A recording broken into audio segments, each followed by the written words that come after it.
Close your eyes, let your breathing slow. Tonight I'm going to take you on a journey back through time to witness one of the most extraordinary events in human history. You're going to hear the real story of the American Revolution, not the sanitized version from textbooks, but the raw, human, complicated truth. You'll meet real people, scared, brave, flawed, heroic people who changed the world forever. And as you listen, as you drift between waking and sleeping, you'll understand how 13 small colonies on the edge of nowhere managed to defeat the greatest empire the world had ever seen. Before we begin, I want you to do something for me. If you love stories like this, if you want more nights of fascinating history told in a way that helps you sleep peacefully, go ahead and hit that subscribe button. Trust me, you're going to want to come back here. And if you enjoy where this story takes you tonight, leave a like and drop a comment. Tell me what surprised you, what you learned, what you want to hear next. But don't worry about any of that right now. Just relax. Get comfortable, let your mind drift, and let me tell you a story. The year is 1763. Imagine you're standing on a cobblestone street in Boston, Massachusetts. It's a cold November evening and snow is just beginning to fall. The flakes catch the light from oil lamps flickering in windows, creating little halos of gold in the gathering darkness. You can smell wood smoke from hundreds of fireplaces, mixing with the salt smell of the harbor just a few blocks away. Somewhere, a church bell rings, marking the hour. 6 o'clock. The working day is ending. You push open the heavy wooden door of a tavern. The warmth hits you immediately, along with the smell of pipe tobacco, ale, and roasting meat. Your eyes adjust to the dim light. The room is crowded with men, merchants in fine coats, sailors in rougher clothes, artisans still wearing their leather aprons. They're gathered around tables made of rough-hewn wood, scarred and stained from years of use. Some are playing cards, others are eating their supper, but most are talking, their voices low and intense. You find a seat near the fire and order an ale. The man next to you, a printer by the look of his ink-stained fingers, nods a greeting. Cold night, he says. You agree. He takes a long drink of his ale, then leans closer. You hear the news from London, he asks. You shake your head. The war's over, he says. We won. The French are finished in North America. It's all British now, from the Atlantic to the Mississippi. He says this with pride, and you understand why. For 7 long years, the colonies have been at war. The French and Indian War, people are calling it, though it was really part of a bigger conflict, the 7 Years' War that spread across Europe and around the globe. Here in America, British soldiers and colonial militiamen fought side by side against the French and their Native American allies. It was brutal. Farms were burned, families were killed, men went off to fight and never came back. But they won. They pushed the French out of Canada, out of the Ohio Valley, out of everywhere. The British Empire now stretches across half a continent. We showed them, didn't we? The printer says, his chest swelling with pride. Showed the French what British men can do when they set their minds to it. He raises his cup. To King George. Several other men nearby hear him and raise their cups too. To King George, they echo. You drink with them, toasting the young king sitting on his throne 3,000 miles away in London. But there's something else in the air tonight, something the printer doesn't mention, maybe doesn't even consciously feel yet. It's a tension, a worry. The war is over, yes, but it was expensive. Damn expensive. The British government spent a fortune fighting the French. The national debt has doubled. Somebody's going to have to pay for all that. And King George, along with his ministers in Parliament, has decided who that somebody should be. The colonies, America. These men drinking their ale and celebrating victory. They're going to be asked to pay for the war they just fought. But they don't know that yet, not really. Not on this cold November night in 1763. So they drink and they talk and they celebrate, and outside, the snow keeps falling, covering the cobblestones, muffling the sounds of the city, making everything quiet and peaceful. It's the calm before the storm, the last moment of peace before everything changes. Let me paint you a fuller picture of what America looked like in 1763, because you need to understand just how different this world was from anything you know today. The entire population of all 13 colonies combined is about 2 million people. To put that in perspective, that's less than the population of Houston, Texas today. And about 20% of those 2 million people, 400,000 souls, are enslaved Africans, human beings treated as property, with no rights, no freedom, no voice in what's about to happen. This is an evil that will stain America's founding, a contradiction at the heart of a revolution fought for freedom. But we'll come back to that. Most people in 1763 live on farms. Small farms usually worked by the family and maybe a hired hand or two. In the north, these farms produce crops for local markets: wheat, corn, vegetables.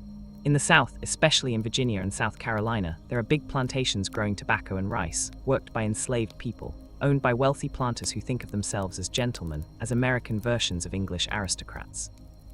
The cities are tiny by modern standards. Boston, one of the largest, has maybe 15,000 people. You could walk across it in half an hour. Philadelphia, the biggest city in the colonies, has about 18,000. New York has 20,000. Charleston, the major city in the south, has about 11,000, almost half of them enslaved. These cities are centers of trade, of commerce, of ideas. Ships come and go, bringing goods from around the world. Rum from the Caribbean, manufactured goods from England, slaves from Africa, sugar from the West Indies. The cities are cosmopolitan, connected to the wider world in ways that the rural areas aren't. But even in the cities, life is hard by modern standards. There's no running water, no sewage system, no electricity, no central heating. People wake up when the sun rises and go to bed when it sets because candles and oil lamps are expensive. In winter, you freeze. In summer, you sweat. Disease is everywhere: smallpox, yellow fever, dysentery, typhoid. If you get a serious infection, you'll probably die. If you need surgery, they'll give you rum or whiskey to dull the pain, then saw or cut while you scream. Childbirth is dangerous. Many women die giving birth. Many Barbies don't survive their first year. Communication is incredibly slow. There are no phones, no internet, no telegraph. If you want to send a message to someone in another city, you write a letter and send it by post rider or by ship. A letter from Boston to Philadelphia takes about a week, if the weather's good and the roads are passable. A letter from London to Boston takes 2 months, assuming the ship doesn't sink. News travels at the speed of a horse or a sailing ship, which means that by the time you hear about something that happened far away, it's old news. The world is big and slow and mysterious. Travel is difficult and dangerous. The roads, if you can call them that, are mostly just dirt tracks that turn into muddy rivers when it rains. There are no bridges over most rivers, so you have to ford them or take a ferry. To travel from Boston to New York takes at least 4 days of hard riding.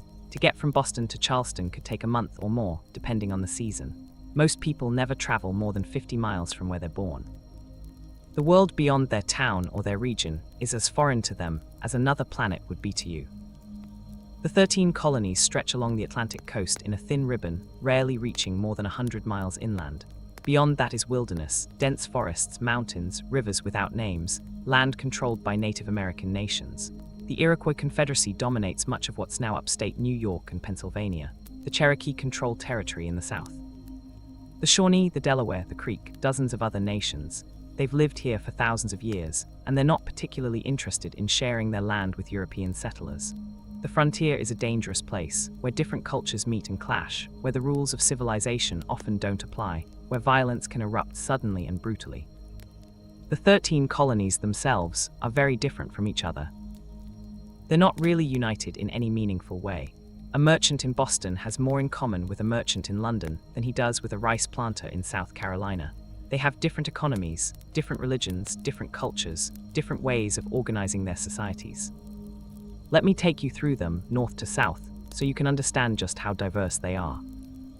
New Hampshire, the northernmost colony, is rugged and poor. It's covered with forests and mountains. The people make their living from timber, from fishing, from small farms scratched out of rocky soil. They're tough, independent, suspicious of outsiders. The winters are brutal. The summers are short. It's a hard life. Massachusetts is dominated by Boston, a city of merchants and sailors. This is Puritan country, founded by religious dissidents who came to America to practice their faith freely. By 1763, the strict Puritanism of the founding generation has softened somewhat, but it still shapes the culture. Massachusetts people value education. They founded Harvard College back in 1636. They value hard work, thrift, and moral rectitude. They also value their independence. They've been electing their own legislature since 1630, and they're used to governing themselves. They don't like being told what to do, especially not by people 3,000 miles away in London. Rhode Island is the colony Massachusetts Puritans founded when they kicked out people who disagreed with them. It's a haven for religious dissenters, for Baptists and Quakers and freethinkers. It's also a major center of the slave trade, which is one of those ugly ironies of history. Rhode Island ships bring enslaved Africans to America and the Caribbean, making fortunes for Rhode Island merchants. The colony is small, but it's scrappy and independent. Connecticut is quiet, agricultural, conservative. It's full of small farms and small towns. The people are deeply religious, mostly Congregationalists. They mind their own business and expect others to do the same. They're prosperous in a modest way, not rich but comfortable. They're also fiercely attached to their local autonomy. Each town governs itself through town meetings, direct democracy in action. New York is different from the New England colonies. It was founded by the Dutch as New Amsterdam and taken by the English in 1664. It's still got a Dutch flavor. You can hear Dutch spoken in the streets, see Dutch architecture. New York City is a bustling port, the most diverse city in the colonies. You'll find English, Dutch, Germans, French Huguenots, Jews, Africans, both free and enslaved, all mixed together. The Hudson River Valley is dominated by big estates owned by wealthy families who rent land to tenant farmers. It's almost feudal. The politics are complicated, factional, often corrupt. New York is a colony where making money is the main thing, and nobody asks too many questions about how you make it. New Jersey is a mix, part Quaker, part Dutch, part New England Puritan. It's agricultural, supplying food to New York and Philadelphia. It's also a proprietary colony, owned by individuals rather than the crown, which gives it a different character. The people are independent-minded but not particularly political. They just want to be left alone to farm their land. Pennsylvania is the Quaker colony, founded by William Penn as a haven for religious tolerance. And it really is tolerant by the standards of the time. Quakers, Baptists, Presbyterians, Lutherans, Catholics, Jews, they all live here in relative peace. Philadelphia is the largest city in the colonies, a center of culture and commerce. Benjamin Franklin lives here, along with many other successful merchants, printers, artisans. Pennsylvania is also home to tens of thousands of German immigrants, the Pennsylvania Dutch, though they're actually German. They're excellent farmers, hardworking, clannish, speaking German among themselves. The western part of Pennsylvania is frontier country, where Scots-Irish settlers are pushing into Native American territory, leading to constant conflicts. Delaware is tiny, barely a colony at all. It's connected to Pennsylvania but has its own legislature. It's agricultural, quiet, not particularly important in the larger scheme of things. Maryland is tobacco country. The economy runs on tobacco, grown on plantations and small farms, much of it worked by enslaved people. The colony was founded by Catholics as a haven for their religion, but by 1763, Catholics are actually a minority. The politics are dominated by a few wealthy planter families. Annapolis is the capital, a beautiful little city on the Chesapeake Bay. Maryland planters fancy themselves English gentlemen, and they live well, or at least the wealthy ones do. Virginia is the oldest, largest, and wealthiest colony. It was founded in 1607, and by 1763 it's been around for over 150 years. Virginia is tobacco, slavery, and planter aristocracy. The big planters, the Washingtons, the Jeffersons, the Randolphs, the Lays, own thousands of acres and hundreds of enslaved people. They live in great houses, send their sons to William and Mary College or to England for education, and control the colonial government. But there are also thousands of small farmers, people who own their own land and work it themselves. The western part of Virginia is frontier, where Scots-Irish and German settlers are moving into the Shenandoah Valley and beyond, into territory claimed by the Shawnee and other nations. Virginia produces more tobacco than any other colony, and tobacco money means political power. North Carolina is rough, rural, and poor compared to Virginia. There are some plantations in the east, growing tobacco and naval stores, tar, pitch, turpentine, but much of the colony is small farmers scratching out a living. The backcountry is frontier, populated by Scots-Irish settlers who are tough, independent, and ready to fight anyone who crosses them. North Carolina doesn't have a major port, which limits its economic development. It's the colony people pass through on their way somewhere else. South Carolina is rice and indigo, grown on plantations in the Lowcountry around Charleston. This is the wealthiest colony per capita, because rice is incredibly profitable, and because the slave system is well established and brutal. The enslaved population outnumbers the free population in parts of the Lowcountry. Charleston is sophisticated, cultured, rich.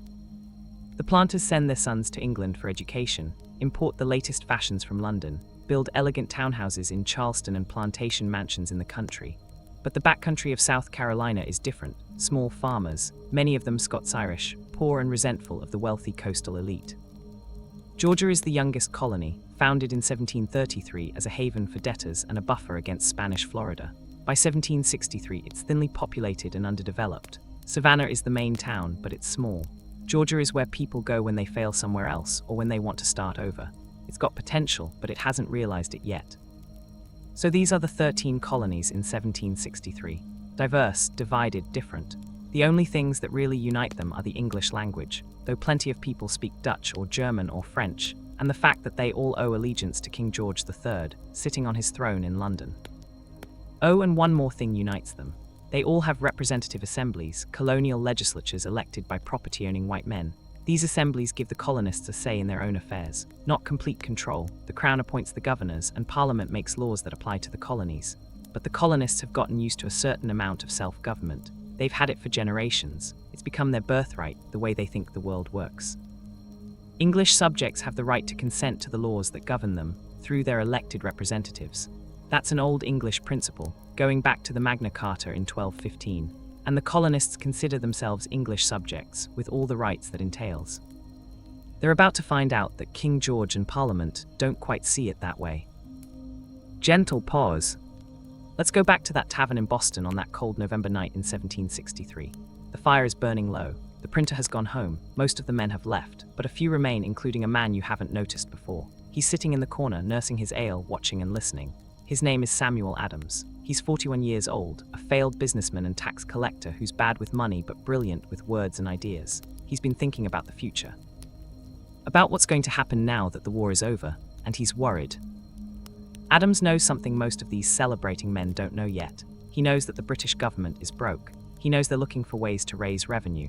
And he knows that the colonies, having just been defended at great expense, are an obvious target. He also knows something more philosophical, more dangerous. He knows that the relationship between the colonies and Britain is ambiguous, undefined. Do the colonies govern themselves, or does Parliament govern them?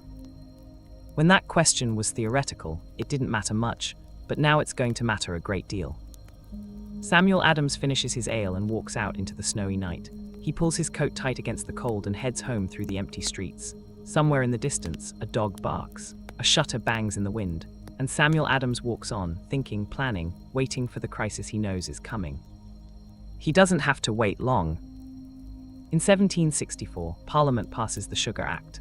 Now, there's already been a tax on sugar and molasses coming into the colonies from the Caribbean. It was enacted way back in 1733, but nobody ever enforced it. The tax was so high that it would have destroyed the rum industry in New England, so merchants just smuggled molasses and ignored the tax. The British customs officials looked the other way, often because they were being bribed. It was a system that worked for everyone. The Sugar Act of 1764 changes everything. It actually lowers the tax on molasses, which sounds good, but it promises to enforce it, which is very bad for the merchants who have been smuggling. The Act also gives British customs officials new powers. They can search ships and warehouses without warrants. They can seize goods they think are smuggled. And if you're accused of smuggling, you're tried in Vice Admiralty courts, courts without juries, where a British judge makes the decision. No jury of your peers, no local sympathy, just a Crown official deciding your fate. The reaction is immediate. Merchants throughout the colonies are furious. This isn't just about the money, though that's part of it. It's about the principle. Parliament is taxing the colonies, and the colonies have no say in it. Parliament is taking away trial by jury, one of the fundamental rights of English subjects. And Parliament is doing all this without asking the colonial assemblies, without getting colonial consent. In Boston, Samuel Adams writes articles for the newspaper under various pseudonyms, arguing that the Sugar Act is illegal, unconstitutional, tyrannical. Other writers in other colonies pick up the theme. A theory begins to develop. Parliament has the right to regulate trade throughout the empire, yes, but Parliament does not have the right to tax the colonies for the purpose of raising revenue. Only the colonial assemblies can do that, because only they represent the colonists. No taxation without representation. The phrase is already being used, though it won't become the rallying cry until later. The British government doesn't take these objections seriously. As far as Parliament is concerned, it has complete authority over the colonies. Parliament is supreme. The King in Parliament can make any laws it wants, governing any part of the British Empire. The colonists are British subjects, and British subjects obey Parliament. End of discussion. But the discussion is just beginning. In 1765, Parliament passes the Stamp Act, and everything escalates.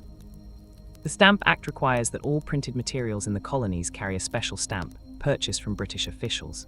Newspapers, legal documents, licenses, diplomas, playing cards, dice, even pamphlets and almanacs all need to be printed on special stamped paper, and you have to pay for that stamp. The cost varies depending on the document.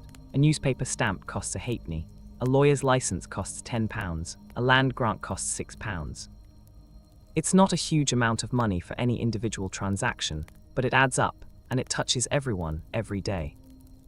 The purpose of the Stamp Act is to raise money to pay for British troops stationed in America.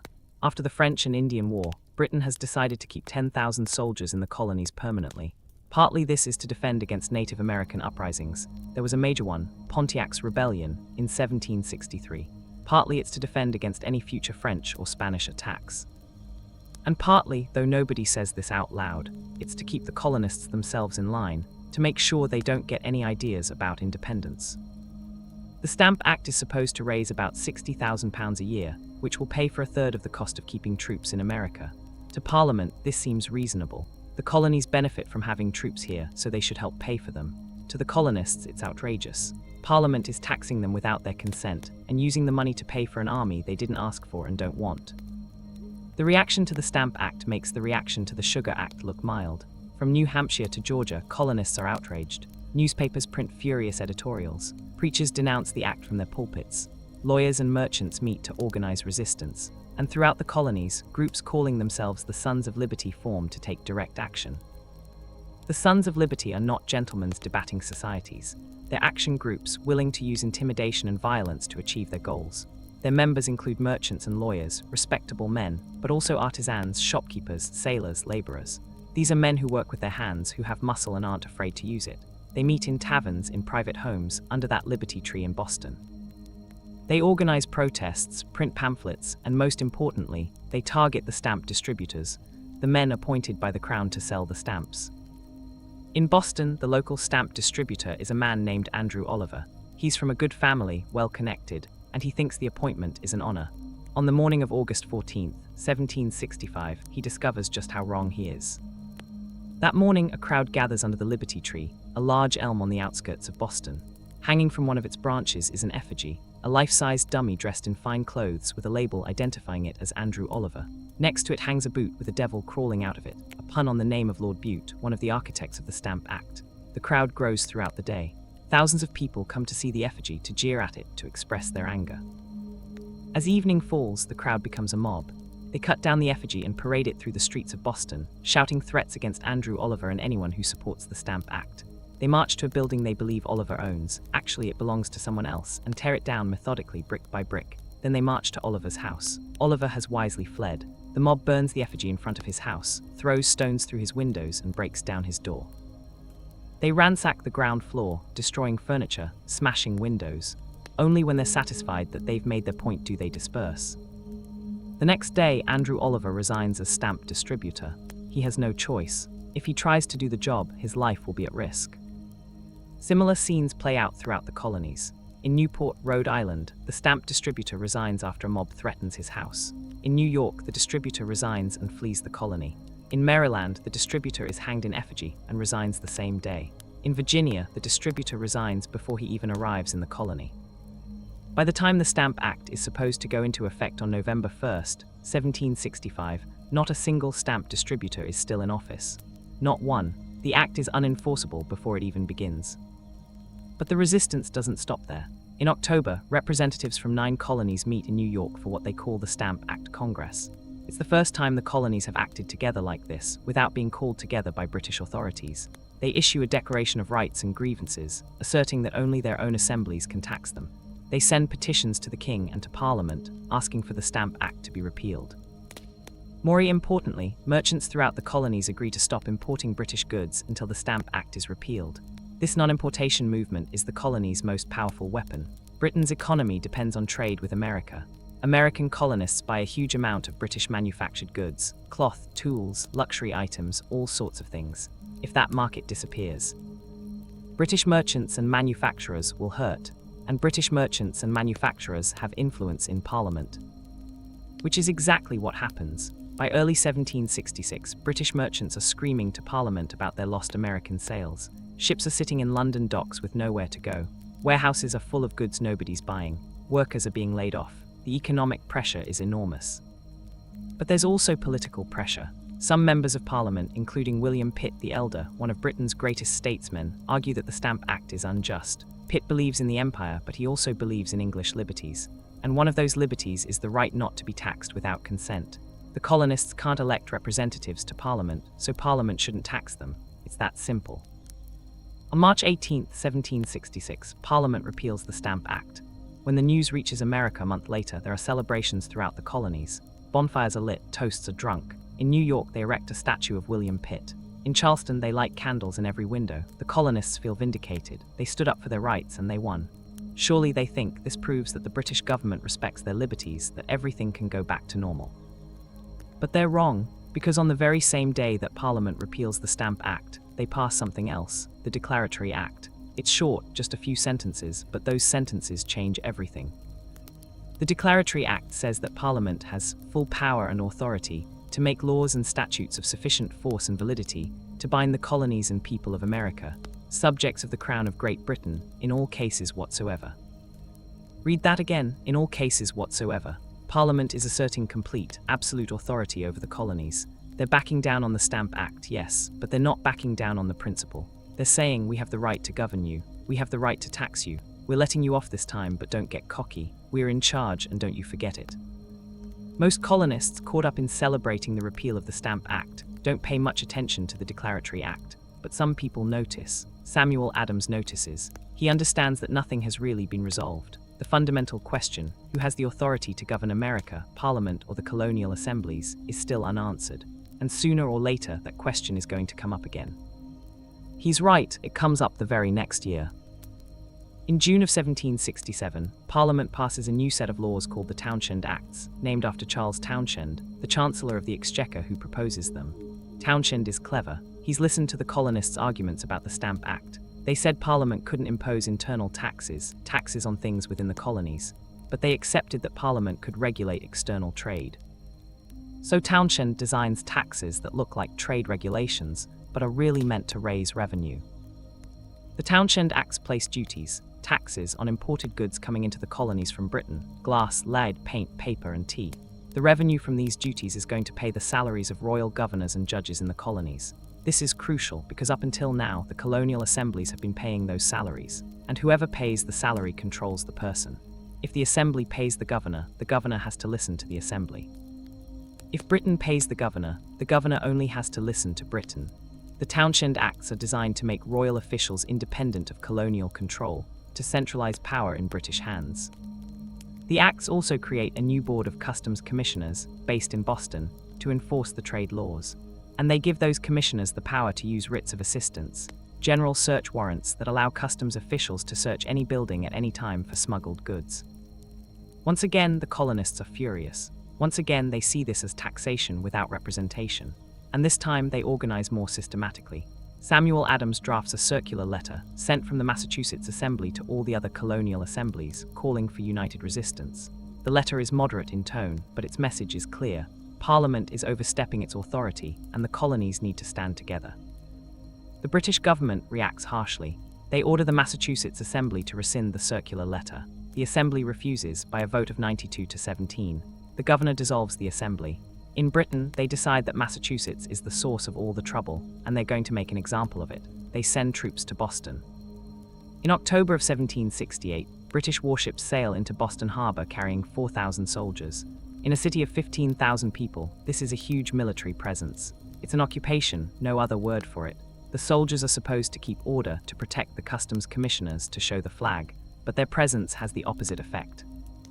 Imagine being a Bostonian in the fall of 1768. You wake up one morning and suddenly your city is full of soldiers. Redcoats you call them because of their bright red uniforms. They're everywhere, marching through the streets, drilling on the common, standing guard at public buildings.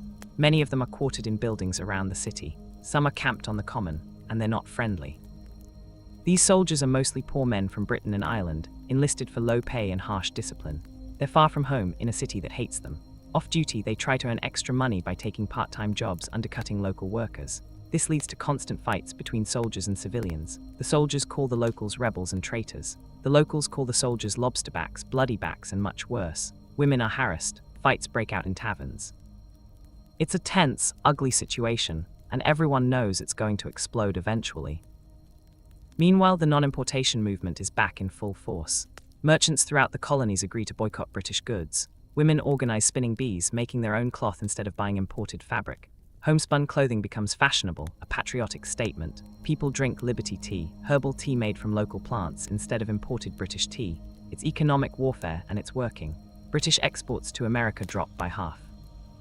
Once again, British merchants are pressuring Parliament to repeal the taxes. But the troops remain in Boston, and the tension keeps building. Small incidents escalate. On the evening of March 5, 1770, a cold Monday night, it all comes to a head. It starts with an argument. A young wigmaker's apprentice, a boy named Edward Garrick, sees a British officer walking down King Street.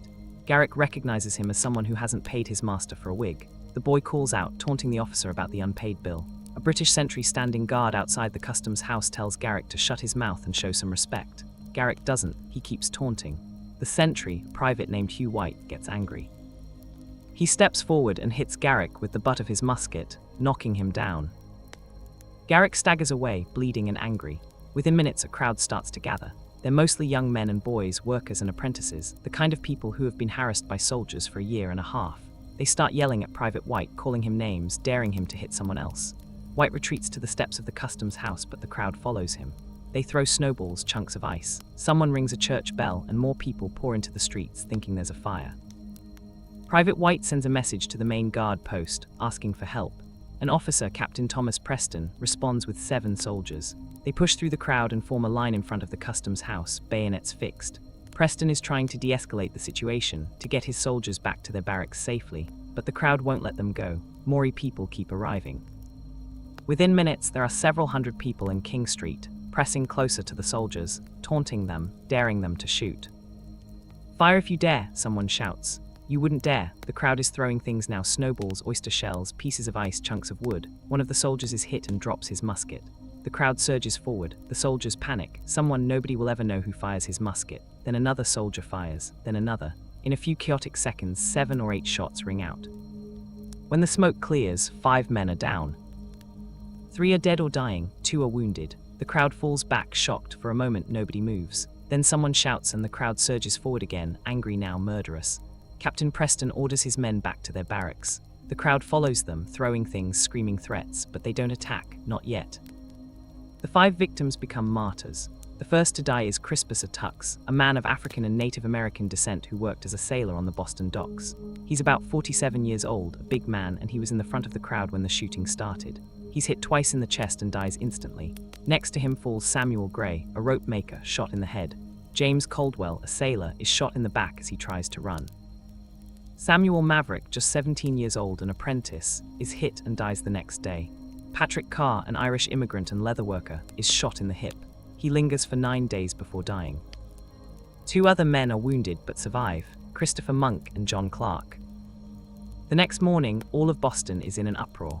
Acting Governor Thomas Hutchinson, the previous governor, died, and Hutchinson is filling in, knows he has to do something or there will be a full-scale riot. Samuel Adams organizes a mass meeting at Faneuil Hall. Thousands of people show up, more than the building can hold. They move to the Old South Meeting House, the largest building in Boston. Adams demands that the British troops be removed from the city.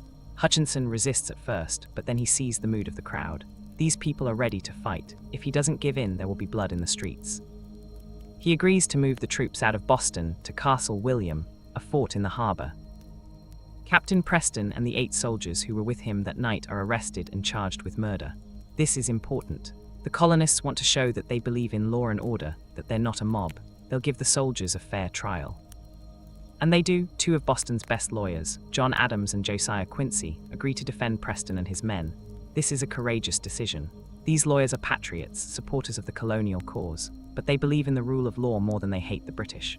Everyone deserves a fair trial, even soldiers who killed colonists.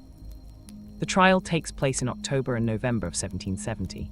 John Adams argues that the soldiers were provoked, that they feared for their lives, that they had a right to defend themselves. The jury agrees. Captain Preston is acquitted. 6 of the soldiers are acquitted. 2 are found guilty of manslaughter, a lesser charge than murder, and are branded on the thumb and released. Justice has been done, but nobody's happy.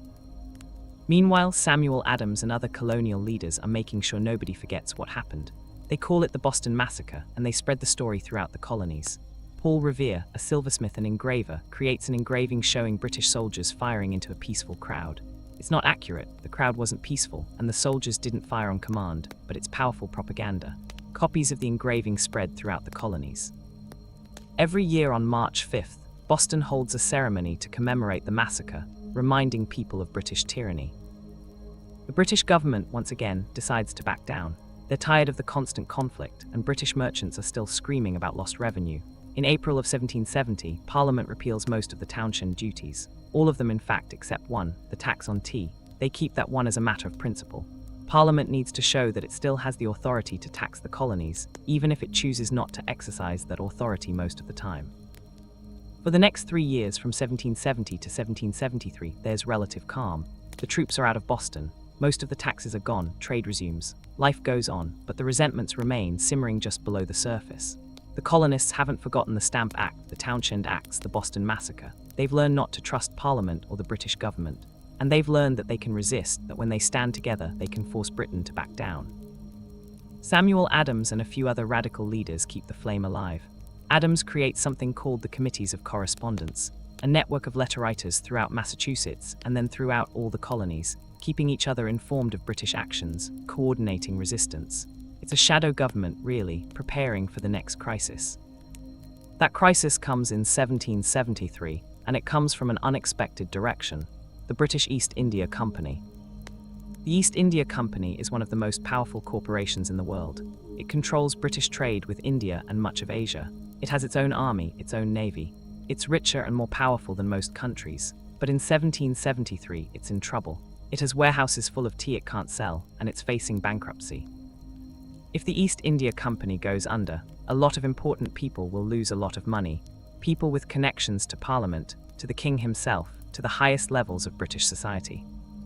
So Parliament passes the Tea Act of 1773.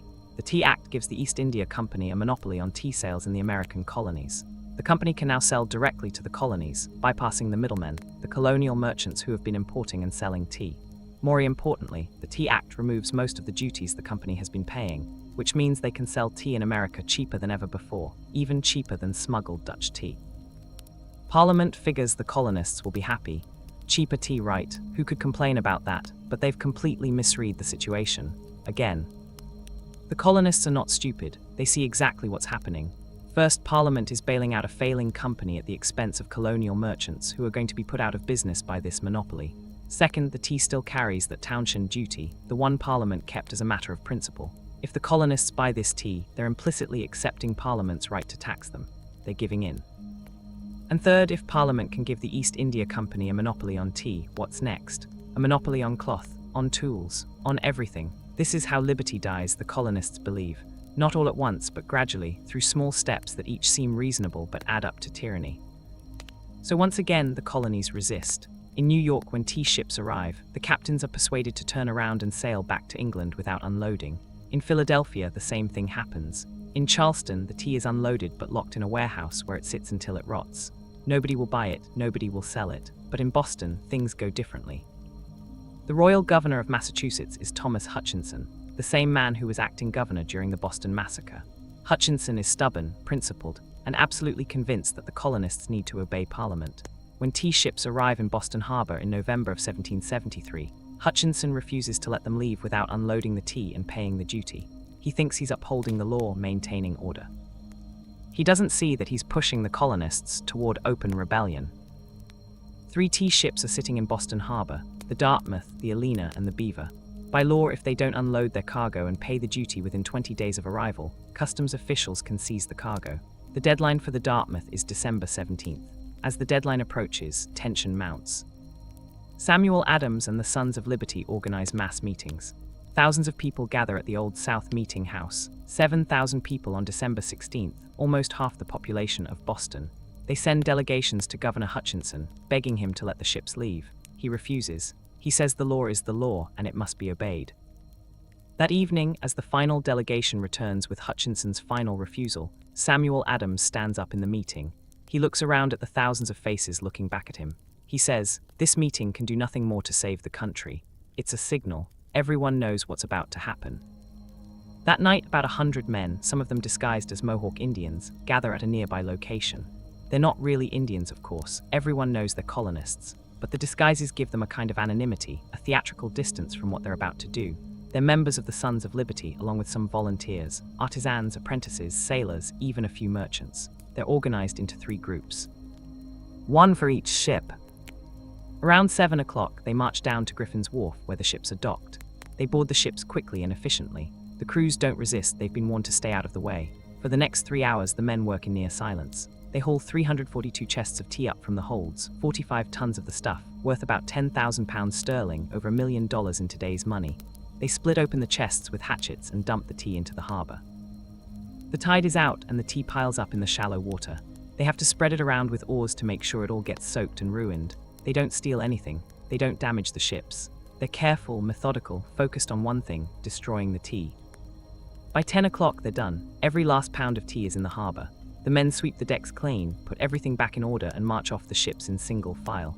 As they leave, they pass a British naval officer who's been watching. He doesn't try to stop them. What could he do against 100 determined men? The Mohawks disappear into the night, going back to their homes, their shops, their taverns, as if nothing happened. The next morning, Boston wakes up to find the harbor full of tea. It washes up on the beaches for days. You can smell it in the air. And everyone's talking about what happened, what it means, what's going to happen next. The reaction throughout the colonies is mixed. Some people are thrilled. They see the Boston Tea Party as a bold blow for liberty. Others are horrified. Destroying private property crosses a line. This isn't protest anymore, it's vandalism, maybe even rebellion. Benjamin Franklin, living in London as an agent for several colonies, is appalled when he hears the news. He offers to pay for the tea out of his own pocket. But back in Boston, Samuel Adams and his allies are defiant. They've drawn a line, and they're daring the British government to cross it. The British government does exactly that. King George III is furious. Parliament is furious. This isn't just about tea. This is about authority, about who's in charge. If the colonists can get away with this, what's next? Open rebellion, declaring independence. It will not stand. In the spring of 1774, Parliament passes a series of laws designed to punish Massachusetts and bring the colonies to heel. The colonists call them the Intolerable Acts. In Britain, they're called the Coercive Acts. There are 4 main laws, plus the Quebec Act, which isn't technically part of the Coercive Acts but gets lumped in with them. The Boston Port Act closes Boston Harbor until the destroyed tea is paid for. No ships in, no ships out, except for ships carrying food and fuel. For a city that lives by maritime trade, it's an economic death sentence. Thousands of people will lose their jobs. The city will starve if it doesn't give in. The Massachusetts Government Act essentially ends self-government in Massachusetts. The Colonial Council, which was elected by the Assembly, will now be appointed by the governor.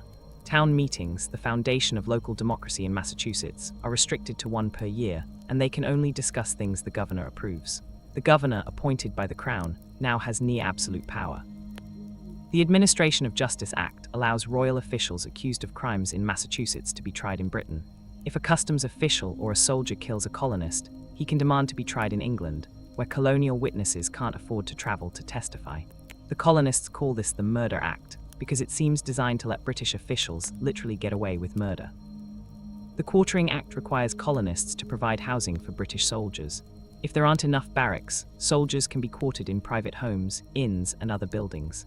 The colonists see this as a violation of their homes, their privacy, their rights. And then there's the Quebec Act, which isn't meant to punish the colonies but has that effect anyway. The Quebec Act extends the boundaries of Quebec, Canada, south to the Ohio River, cutting off the western land claims of several colonies. It also establishes French civil law and protects the Catholic Church in Quebec. To colonists, especially those in New England, this looks like Britain is favoring Catholics over Protestants, French over English. They see it as part of the same pattern, Britain taking away their rights. The Intolerable Acts are Britain's declaration of war on colonial self-government. Parliament is saying, you will obey, or we will make you obey. We will take away your freedoms, your self-government, your economic livelihood until you submit. This is your last chance. Give in or face the consequences. But instead of submitting, the colonies unite. For the first time, really unite. Supplies pour into Boston from other colonies. Rice from South Carolina, wheat from Pennsylvania, fish from Connecticut, money from everywhere. If Britain thinks they can starve Boston into submission, they've badly miscalculated. And the other colonies realize that if Parliament can do this to Massachusetts, they can do it to anyone. Massachusetts' fight is everyone's fight. Soft, calming breath. This is a good place to rest for a moment. Let your mind absorb what you've learned. The pieces are moving into place. The conflict is escalating. And soon, very soon, words will give way to weapons. But don't think about that now. Just breathe, just relax. And when you're ready, we'll continue this journey together. If you're still listening, still fascinated, still learning, go ahead and hit that like button. And don't forget to leave a comment. What are you thinking right now? What surprises you about this story? I'd love to hear from you, but don't worry about it now. Just let the story flow over you, carrying you deeper into history, deeper into sleep. Let me tell you about what happens next. In September of 1774, delegates from 12 of the 13 colonies, Georgia doesn't send anyone, meet in Philadelphia. They call it the Continental Congress, and it's the first time the colonies have come together like this, on their own initiative, without being summoned by British authorities. It's a huge step, though most of the delegates don't realize just how huge. These 56 men who gather in Philadelphia are not radicals. They're not revolutionaries. Most of them are successful, conservative men with a lot to lose. They're merchants, lawyers, planters, the kind of people who benefit from the existing system, who have property and status and respect. they still think of themselves as British subjects. They want the old relationship back, the one where the colonies governed themselves in their internal affairs and Parliament handled foreign policy and trade regulation. But they also know they need to stand together. If Massachusetts falls, if Parliament can destroy self-government there, no colony is safe. So they meet in Carpenter's Hall in Philadelphia and they debate what to do. The debates are intense. Some delegates, like Patrick Henry of Virginia, are ready for strong resistance. The distinctions between Virginians, Pennsylvanians, New Yorkers, and New Englanders are no more, Henry declares. I am not a Virginian, but an American. Other delegates are more cautious. They don't want to provoke Britain. They still hope for reconciliation. After 7 weeks of debate, the Congress reaches several decisions. First, they issue a Declaration of Rights, asserting that the colonies have the right to govern themselves in their internal affairs, free from parliamentary interference. Second, they create the Continental Association, a colony-wide boycott of British goods. Every colony will stop importing from Britain, stop exporting to Britain, until the intolerable acts are repealed. Third, they agree to meet again in May of 1775 if their grievances aren't addressed. Most importantly, they send a petition to King George. It's a respectful, almost pleading document. They address the king as their loving sovereign. They assert their loyalty, but they also explain their grievances and they ask him to intervene to protect them from Parliament's tyranny. They still believe that the king is on their side, that if he only understood what Parliament was doing, he'd make it right. It's a touching faith and it's completely misplaced. King George has no intention of helping the colonists. As far as he's concerned, Parliament is right. The colonies need to obey. If they won't obey willingly, they'll be made to obey. The king's response to the petition, when it finally comes, is to declare Massachusetts in a state of rebellion and to send more troops to America. In Massachusetts, meanwhile, tensions are reaching a breaking point. General Thomas Gage, the royal governor and commander of British forces in America, knows that the colonists have been stockpiling weapons and ammunition. They've been training militia units, Minutemen they call them, because they're ready to fight at a minute's notice. Gage knows that if fighting breaks out, he needs to seize those weapons before they can be used against his troops. Intelligence reports tell him that there's a large cache of weapons and ammunition in Concord, a town about 20 miles northwest of Boston. There's also a rumor that Samuel Adams and John Hancock, two of the leading rebels, are staying in Lexington, a town on the road to Concord. If Gage can seize the weapons and maybe capture Adams and Hancock, he can cut the head off the rebellion before it really starts. On the night of April 18, 1775, Gage puts his plan into action. About 700 British soldiers, grenadiers and light infantry, the elite troops of the British Army, assemble quietly in Boston. Around 10 o'clock, they begin crossing the Charles River in boats, heading toward Charlestown from where they'll march to Concord. It's supposed to be a secret operation, quick and quiet, in and out before the colonists can react. But Boston is full of spies and watchful eyes. As soon as the soldiers start assembling, messengers slip out of the city to warn the countryside. The most famous of these messengers is Paul Revere, who rides north through Charlestown and on toward Lexington, spreading the alarm. The regulars are coming out. Another rider, William Dawes, takes a different route out of Boston, also heading for Lexington. And throughout the countryside, other riders carry the message from town to town, village to village. Church bells ring, drums beat. Farmers and artisans grab their muskets and powder horns and head to the town commons. By the time the British column reaches Lexington around dawn on April 19th, the entire countryside is awake and arming itself. Lexington is a small farming village, maybe 700 people. The town common is a triangular piece of land where the militia drills. And on this cold April morning, about 77 militiamen have assembled there, led by Captain John Parker. Parker is 45 years old, a veteran of the French and Indian War. He's a farmer, a family man, not a professional soldier, but he knows his duty. Parker also knows he's badly outnumbered. He can see the British column approaching, hundreds of soldiers in bright red coats, marching in perfect formation.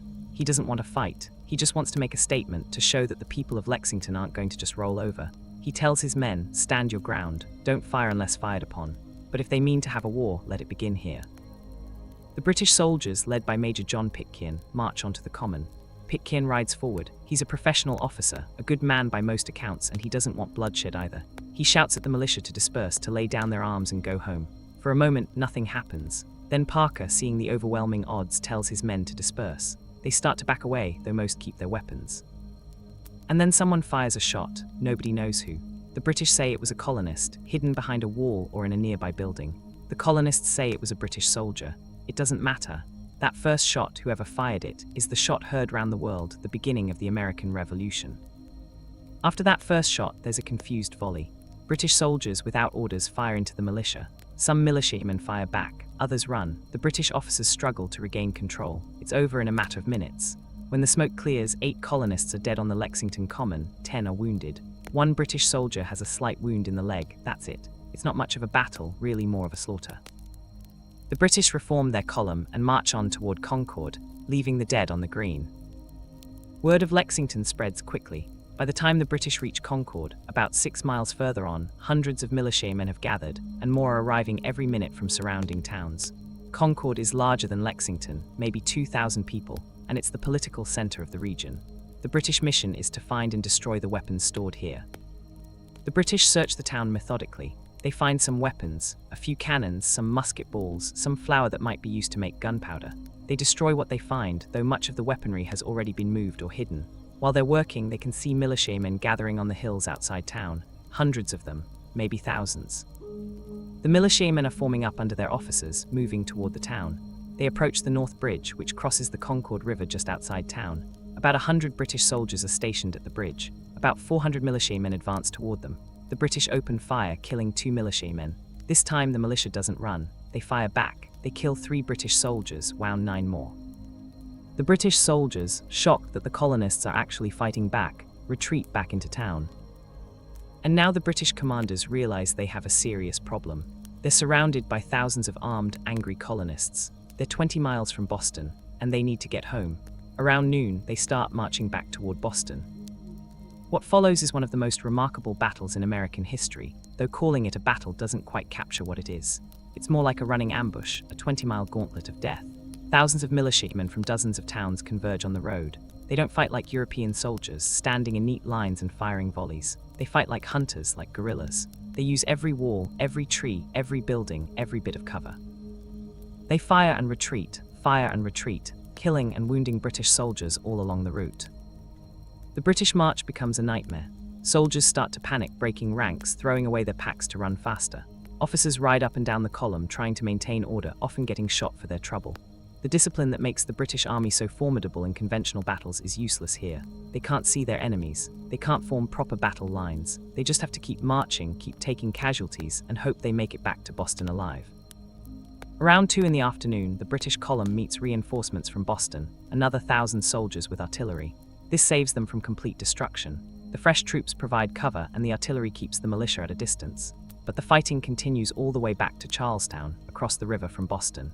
By the time the British finally stagger to safety, they've lost 73 men killed, 174 wounded, and 26 missing. The militia has lost 49 killed, 39 wounded, and 5 missing. But the numbers don't tell the whole story. What matters is that the colonists have stood up to the British Army, the most powerful military force in the world, and bloodied its nose. What matters is that the war everyone feared and nobody wanted has begun. And what matters is that within days, thousands upon thousands of militiamen from throughout New England converge on Boston, surrounding the city, laying siege to it. The British Army, trapped in Boston, is now under siege by an army of farmers and shopkeepers. The news of Lexington and Concord spreads throughout the colonies at the speed of a galloping horse. In New York, in Philadelphia, in Charleston, people gather to hear the latest reports. War, open war, British soldiers firing on American colonists firing back. It started. God help them all, it started. In Philadelphia, the Second Continental Congress, already scheduled to meet in May, takes on a completely different character. When the delegates arrive, they're not talking about petitions and boycotts anymore. They're talking about war, about armies, about defending themselves. The mood is somber, determined, and more than a little scared. These men know that what they're about to do could lead to their deaths. If they lose, if Britain wins, they'll be hanged as traitors. But they also know they don't have a choice. The fighting has started. They have to see it through. The Congress takes several crucial steps. First, they create the Continental Army, turning the militia besieging Boston into an official military force. Second, they appoint a commander-in-chief. There are several candidates, but one man stands out: George Washington of Virginia. Washington is 43 years old, tall, 6 feet 3 inches, and powerfully built. He's a Virginia planter. Wealthy, respectable, a member of the colonial elite, but he's also a soldier. He fought in the French and Indian War as a young man, leading Virginia troops in several campaigns. He knows warfare. He knows how to lead men. He's also from Virginia, the largest and most powerful colony, and his appointment helps unite the colonies. This can't just be a New England thing. It has to be all 13 colonies standing together. When Washington is offered the command, he accepts with a speech that shows both his humility and his understanding of what he's taking on. He tells the Congress that he doesn't think he's equal to the task, but he'll do his best. He refuses any salary, he'll serve for expenses only, and then he prepares to ride north to Boston to take command of the army. Before he leaves Philadelphia, Washington does something that will become one of his trademarks. He buys a new uniform. He has it made in the Continental Army colors, blue coat with buff-colored facings. It's a symbol. He's no longer just George Washington, Virginia planter. He's General Washington, commander of the Continental Army, servant of the United Colonies. It's a new identity for a new nation struggling to be born. Washington rides north in June of 1775, arriving at Cambridge, Massachusetts, across the river from Boston on July 3rd. What he finds there both impresses and horrifies him. Impressive is the number of men, about 16,000 volunteers from throughout New England.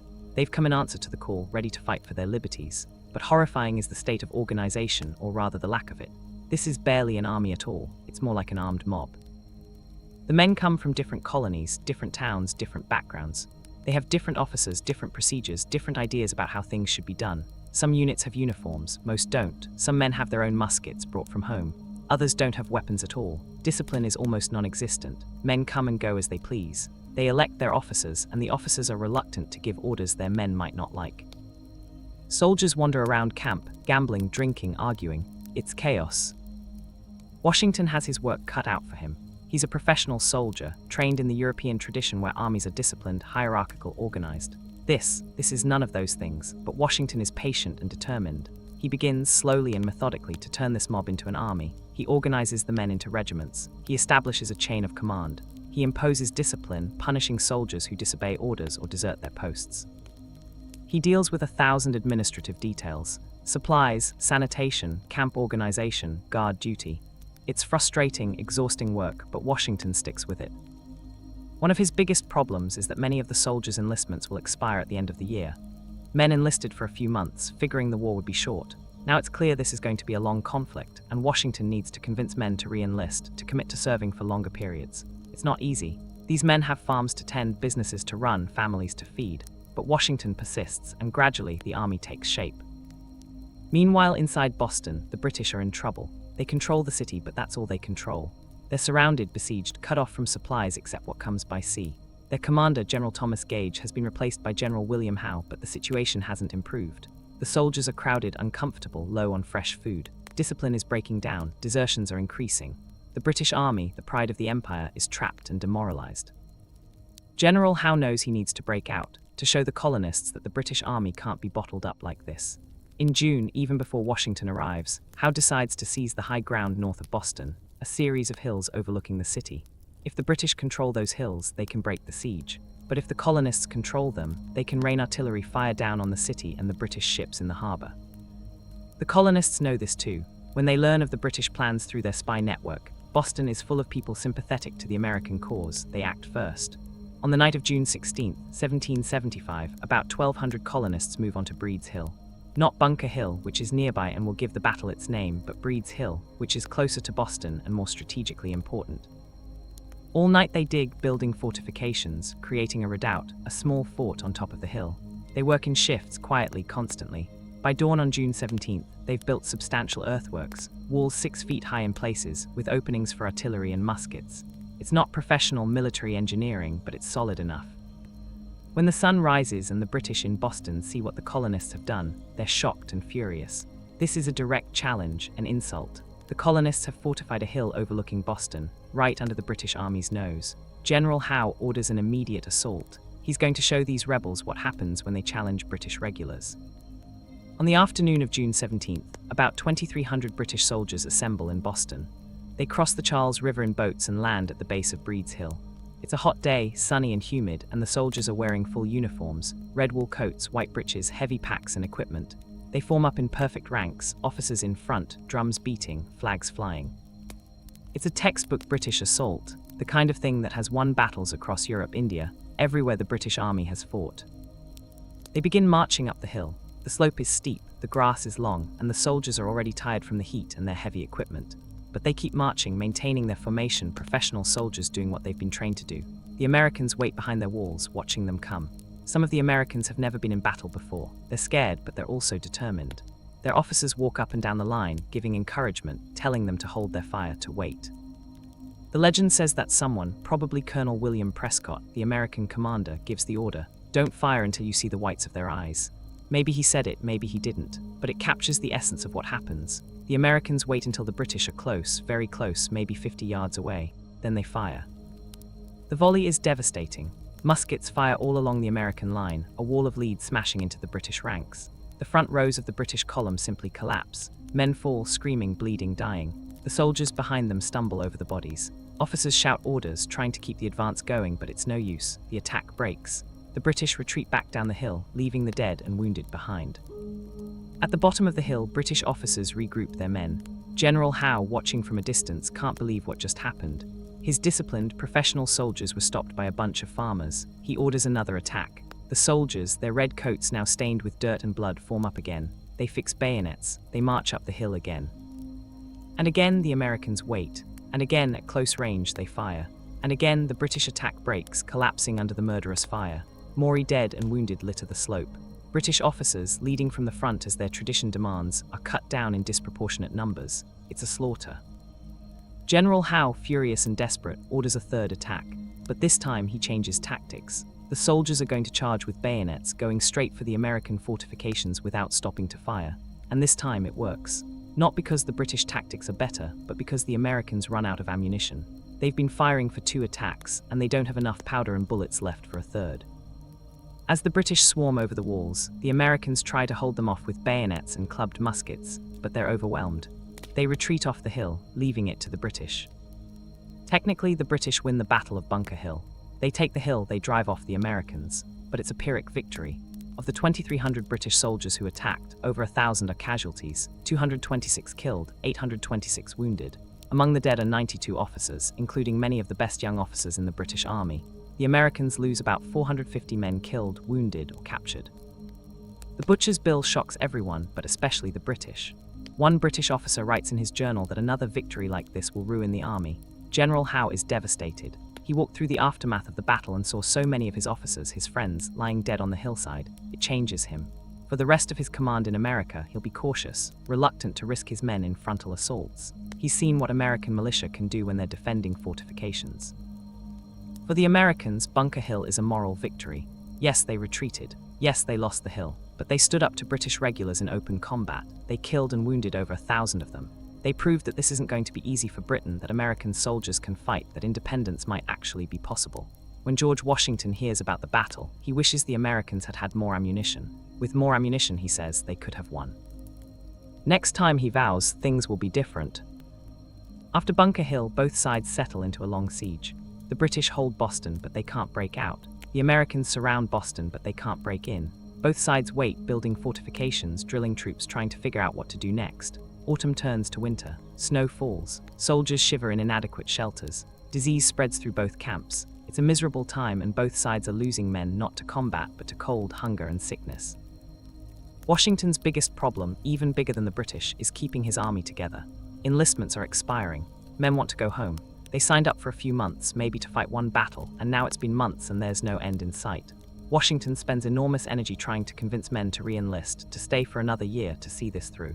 Many do, motivated by patriotism or by bounties, money paid to men who enlist. But many others go home, and Washington watches his army shrink from 16,000 men to fewer than 10,000. Meanwhile, the Continental Congress is debating what to do. Some delegates, including John Adams of Massachusetts, are convinced that independence is the only answer. Britain isn't going to negotiate. Britain isn't going to restore colonial rights. The only option is to break away completely, to become an independent nation. But other delegates aren't ready for that. It's a huge step, maybe the biggest step any people has ever taken. Declaring independence means war, real war, with one of the most powerful nations on earth. It means risking everything. And many delegates still hope for reconciliation, still believe that if they can just explain their position clearly enough, King George will see reason. In July of 1775, Congress sends one more petition to the king, the Olive Branch Petition, it's called. It's a last attempt at peace. The delegates profess their loyalty to the crown. They blame everything on evil ministers who have misled the king. They beg him to intervene, to protect them, to restore harmony between Britain and the colonies. It's signed by John Hancock, the President of the Congress, and sent to London. King George refuses to even receive it. As far as he's concerned, the colonists are in rebellion, and you don't negotiate with rebels. You defeat them. The king issues a proclamation declaring the colonies to be an open rebellion and calling on loyal subjects to suppress the rebellion. He also begins hiring German mercenaries, soldiers from various German states, often called Hessians, to send to America. The message is clear. Britain is going to use military force to bring the colonies back into line. When news of the king's response reaches America in the fall of 1775, it changes everything. The moderates, the people who hoped for reconciliation, finally understand that it's not going to happen. King George has chosen war, so be it. America will fight. Peaceful, thoughtful pause. Let yourself drift now. Let these images wash over you. Soldiers marching in red coats, farmers standing on village greens, ships in harbors, smoke rising from battlefields. History is unfolding and you're witnessing it. Just breathe, just relax. The story continues, but you don't have to hold on to every detail. Just let it flow through you like a dream. And remember, if you want more nights like this, more journeys through history that help you sleep peacefully while learning something fascinating, hit that subscribe button. Leave a comment, tell me where you want to go next. But don't think about that now, just sleep. Let me tell you what happens next. The winter of 1775 to 1776 is brutal. Cold, snow, short rations, disease, both armies suffer. But the Americans suffer more because they're less organized, less supplied, less prepared for a long siege. Washington does everything he can to keep his army together and keep morale up, but it's hard, really hard. Then in January of 1776, something remarkable happens. A pamphlet appears in Philadelphia, written by a recent immigrant from England named Thomas Paine. It's called Common Sense, and it's the most radical, inflammatory, powerful thing most Americans have ever read. Paine doesn't argue for reconciliation or compromise. He argues for complete independence. And he does it in language anyone can understand, not the flowery Latinate prose of educated gentlemen, but plain, direct, angry English. He attacks the very idea of monarchy. Why should one man, just because of who his father was, have the right to rule millions? It's absurd, Paine writes. It's unnatural. Monarchy is tyranny dressed up in fancy clothes. King George isn't the father of his people, Paine says. He's the royal brute of Britain, a tyrant who's declared war on his own subjects. And Britain isn't the mother country. If Britain is the mother country, Paine writes, then she's a monster who devours her children. The very idea that America should stay tied to Britain is ridiculous. America is a continent. Britain is an island. Does it make any sense for an island to rule a continent? America's destiny is to be independent, to govern itself, to become an example to the world of what free people can achieve. Common Sense is printed in January of 1776. Within 3 months, it sells 100,000 copies. By the end of the year, 500,000 copies. In a country of 2 million people where maybe half can read, that's an astonishing number. Everyone's reading it, talking about it. It shifts the conversation completely. Independence, which was a fringe idea in 1775, becomes the mainstream position by the spring of 1776. In Boston, Washington is planning. He knows he can't just sit here forever. He needs to do something to break the stalemate, and then opportunity presents itself. Colonel Henry Knox, a former bookseller from Boston who's now an artillery officer, comes up with an audacious plan. There are cannons at Fort Ticonderoga in upstate New York. The Americans captured the fort back in May of 1775. The fort has dozens of cannons, and Washington desperately needs artillery. Knox proposes to go to Ticonderoga, about 300 miles away, and bring the cannons back to Boston. It's winter, the roads are snow-covered. The cannons weigh tons, it seems impossible. Washington authorizes it anyway because he's desperate and because Knox is confident he can do it. Knox travels to Ticonderoga, organizes the transport of 59 cannons and mortars, and begins hauling them back to Boston. It takes 2 months. The cannons are loaded onto sledges and dragged across frozen rivers, through snow-covered forests, over mountains. It's an incredible feat of logistics and determination. And in late February, Knox arrives at Cambridge with the artillery. Now Washington has his opportunity. There's high ground south of Boston called Dorchester Heights. If he can get his cannons up there, he can bombard both the British positions in Boston and the British ships in the harbor. The British will have to either attack the Heights, another Bunker Hill, or evacuate Boston. Washington gambles that after Bunker Hill, General Howe won't want to risk another frontal assault. On the night of March 4th, 1776, Washington's men move. Working in silence, they haul the cannons up Dorchester Heights. They build fortifications. They work all night. By dawn on March 5th, the anniversary of the Boston Massacre, which is not coincidental, the Americans have created substantial defenses and positioned their artillery. When the British wake up, they're staring at American cannons pointed down at them. General Howe is stunned. How did the Americans do this in one night? The answer: they pre-built sections of the fortifications and assembled them on the heights. Howe considers attacking, but his officers talk him out of it. After Bunker Hill, they say, "We can't afford another frontal assault." Howe looks at the situation and makes the only sensible decision. He evacuates Boston. It takes 2 weeks to organize, but on March 17, 1776, a date that will be celebrated as Evacuation Day in Boston for centuries, the entire British Army, about 9,000 soldiers, along with about 1,000 loyalist civilians who fear reprisals if they stay, board ships and sail away from Boston. They leave behind supplies, equipment, even some cannons. They sail to Halifax, Nova Scotia, to regroup and plan their next move. Washington and his army march into Boston in triumph. The city is free, the siege is over, and the Continental Army has won its first major victory. It's an enormous boost to morale.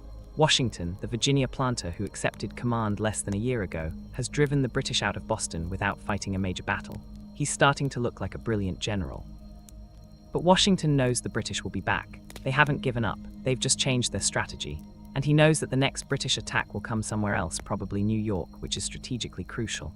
New York controls the Hudson River, which runs north to Canada. If the British control New York and the Hudson, they can split the colonies in two, isolating New England from the rest. Washington begins moving his army south to defend New York. While Washington is preparing for the next battle, the Continental Congress is preparing for the next great step. The mood in Congress has shifted dramatically since Common Sense was published. More and more delegates are ready to declare independence. In June of 1776, Richard Henry Lee of Virginia introduces a resolution, resolved that these united colonies are, and of right ought to be, free and independent states. The debate is intense, but the momentum is clear. Independence is coming. Congress appoints a committee to draft a declaration explaining and justifying independence. The committee includes John Adams, Benjamin Franklin, Roger Sherman, Robert Livingston, and a young Virginian named Thomas Jefferson. Jefferson, only 33 years old, does most of the writing. He has a gift for words, for turning complex ideas into language that sings, that moves people, that endures. Jefferson works on the Declaration for about 2 weeks, writing and rewriting, polishing every sentence. What he produces is not just a list of complaints against King George, though it includes that. It's a statement of principles, a vision of human rights and human dignity that will resonate throughout history. "We hold these truths to be self-evident," Jefferson writes, "that all men are created equal, that they are endowed by their Creator with certain unalienable rights, that among these are life, liberty, and the pursuit of happiness." These words, written in a hot Philadelphia summer, will inspire revolutions and liberation movements for the next 250 years. Jefferson goes on to argue that governments exist to protect these rights, and they get their power from the consent of the governed. When a government becomes destructive of these rights, the people have the right, even the duty, to alter or abolish it and create a new government. It's revolutionary philosophy, building on ideas from John Locke and other Enlightenment thinkers, but Jefferson expresses them with a clarity and eloquence that's breathtaking. Then comes the list of grievances, 27 accusations against King George, explaining why the colonies are justified in breaking away. He has refused to pass necessary laws. He has dissolved colonial assemblies. He has kept standing armies in the colonies without consent. He has protected soldiers who murder colonists. He has cut off colonial trade. He has imposed taxes without consent. And on, a detailed indictment of royal tyranny. The declaration ends with the actual Declaration of Independence. "We therefore, the representatives of the United States of America, do in the name and by authority of the good people of these colonies, solemnly publish and declare that these united colonies are, and of right ought to be free and independent states." They're no longer colonies, they're states, they're a nation. On July 2, 1776, the Continental Congress votes on Lee's resolution. 12 delegations vote yes. New York abstains, waiting for instructions from home. On July 4, Congress approves the final text of the Declaration of Independence, with some edits to Jefferson's draft. John Hancock, the President of Congress, signs it in his famous large handwriting. Other delegates will add their signatures over the coming weeks. It's done. America has declared itself independent. There's no going back now. This is rebellion, revolution, treason against the crown. If they lose, the men who signed this document will be hanged. Benjamin Franklin supposedly says, "We must indeed all hang together, or most assuredly we shall all hang separately." It's grim humor, but true. The declaration is read publicly in Philadelphia on July 8th. Bells ring, people celebrate in the streets. On July 9th, it's read to Washington's army in New York. That night, a crowd of soldiers and civilians marches to Bowling Green, where there's an equestrian statue of King George. They pull it down and later melt it down to make bullets. The symbolism is perfect. The old order is dead. A new nation is being born. But declaring independence and winning independence are two very different things. The British aren't going to just let America go. They're going to fight to keep their colonies, and they have advantages that are almost overwhelming. Britain has a population of about 8 million people compared to America's 2 million, and about a fifth of those are enslaved Africans who aren't going to fight for a revolution that keeps them in chains. Britain has a professional army of about 50,000 soldiers, plus tens of thousands of German mercenaries they're hiring. America has the Continental Army, which at its peak has maybe 20,000 soldiers, plus militia that can be called up but are unreliable and poorly trained. Britain has the Royal Navy, the largest and most powerful navy in the world, with hundreds of ships. America has almost no navy at all, just a few small ships. Britain has money, industry, resources. America is poor, agricultural, dependent on imports for manufactured goods. Britain has established supply lines, logistics, centuries of military experience. America is making it up as they go. The smart money, the realistic assessment, says Britain should win this war easily. Maybe not quickly, because America is big and distances are vast, but eventually. The British just need to bring their full power to bear, and the rebellion will collapse. But wars aren't won on paper. They're won by soldiers in the field, by generals making decisions, by political will, by 1,000 factors that can't be predicted. And America has some advantages of its own. They're fighting on their own ground. They know the terrain. They're fighting for their homes, their families, their freedom. The British are fighting 3,000 miles from home for an abstract principle of parliamentary supremacy. American soldiers can be replaced relatively easily. There are always more volunteers. British soldiers who die in America can only be replaced by shipping more soldiers across the Atlantic, which takes months. And America has George Washington. Not a brilliant tactical general, he'll lose more battles than he wins, but a leader, a man who can hold an army together through defeat after defeat, who never gives up, who understands that he doesn't have to win battles. He just has to keep his army in existence. As long as the Continental Army survives, the revolution survives. That's the key insight, and Washington never loses sight of it. But none of that is clear in the summer of 1776. What's clear is that the British are coming, with the largest expeditionary force ever sent across the Atlantic. In late June, British ships begin arriving in New York Harbor. More ships arrive every day. The fleet keeps growing. Warships, transports, supply vessels. By mid-August, there are over 400 ships in the harbor. They carry 32,000 soldiers, British regulars and German mercenaries. And commanding them is General William Howe, the man who evacuated Boston and is now determined to crush the rebellion. Washington has about 19,000 men defending New York, but many of them are militia, and many of those militia are about to go home when their enlistments expire. He's spread his forces out, trying to defend Manhattan Island, Long Island, Brooklyn Heights, everywhere at once, which means he's strong nowhere. Washington is a better general than he's about to show in this campaign, but he's still learning, and he's up against a professional British army commanded by experienced officers. In late August, Howe lands 20,000 troops on Long Island. Washington has about 10,000 men there, under the command of General Israel Putnam. The Battle of Long Island, fought on August 27th, is a disaster for the Americans. The British outflank them, outfight them, nearly surround them. American units break and run.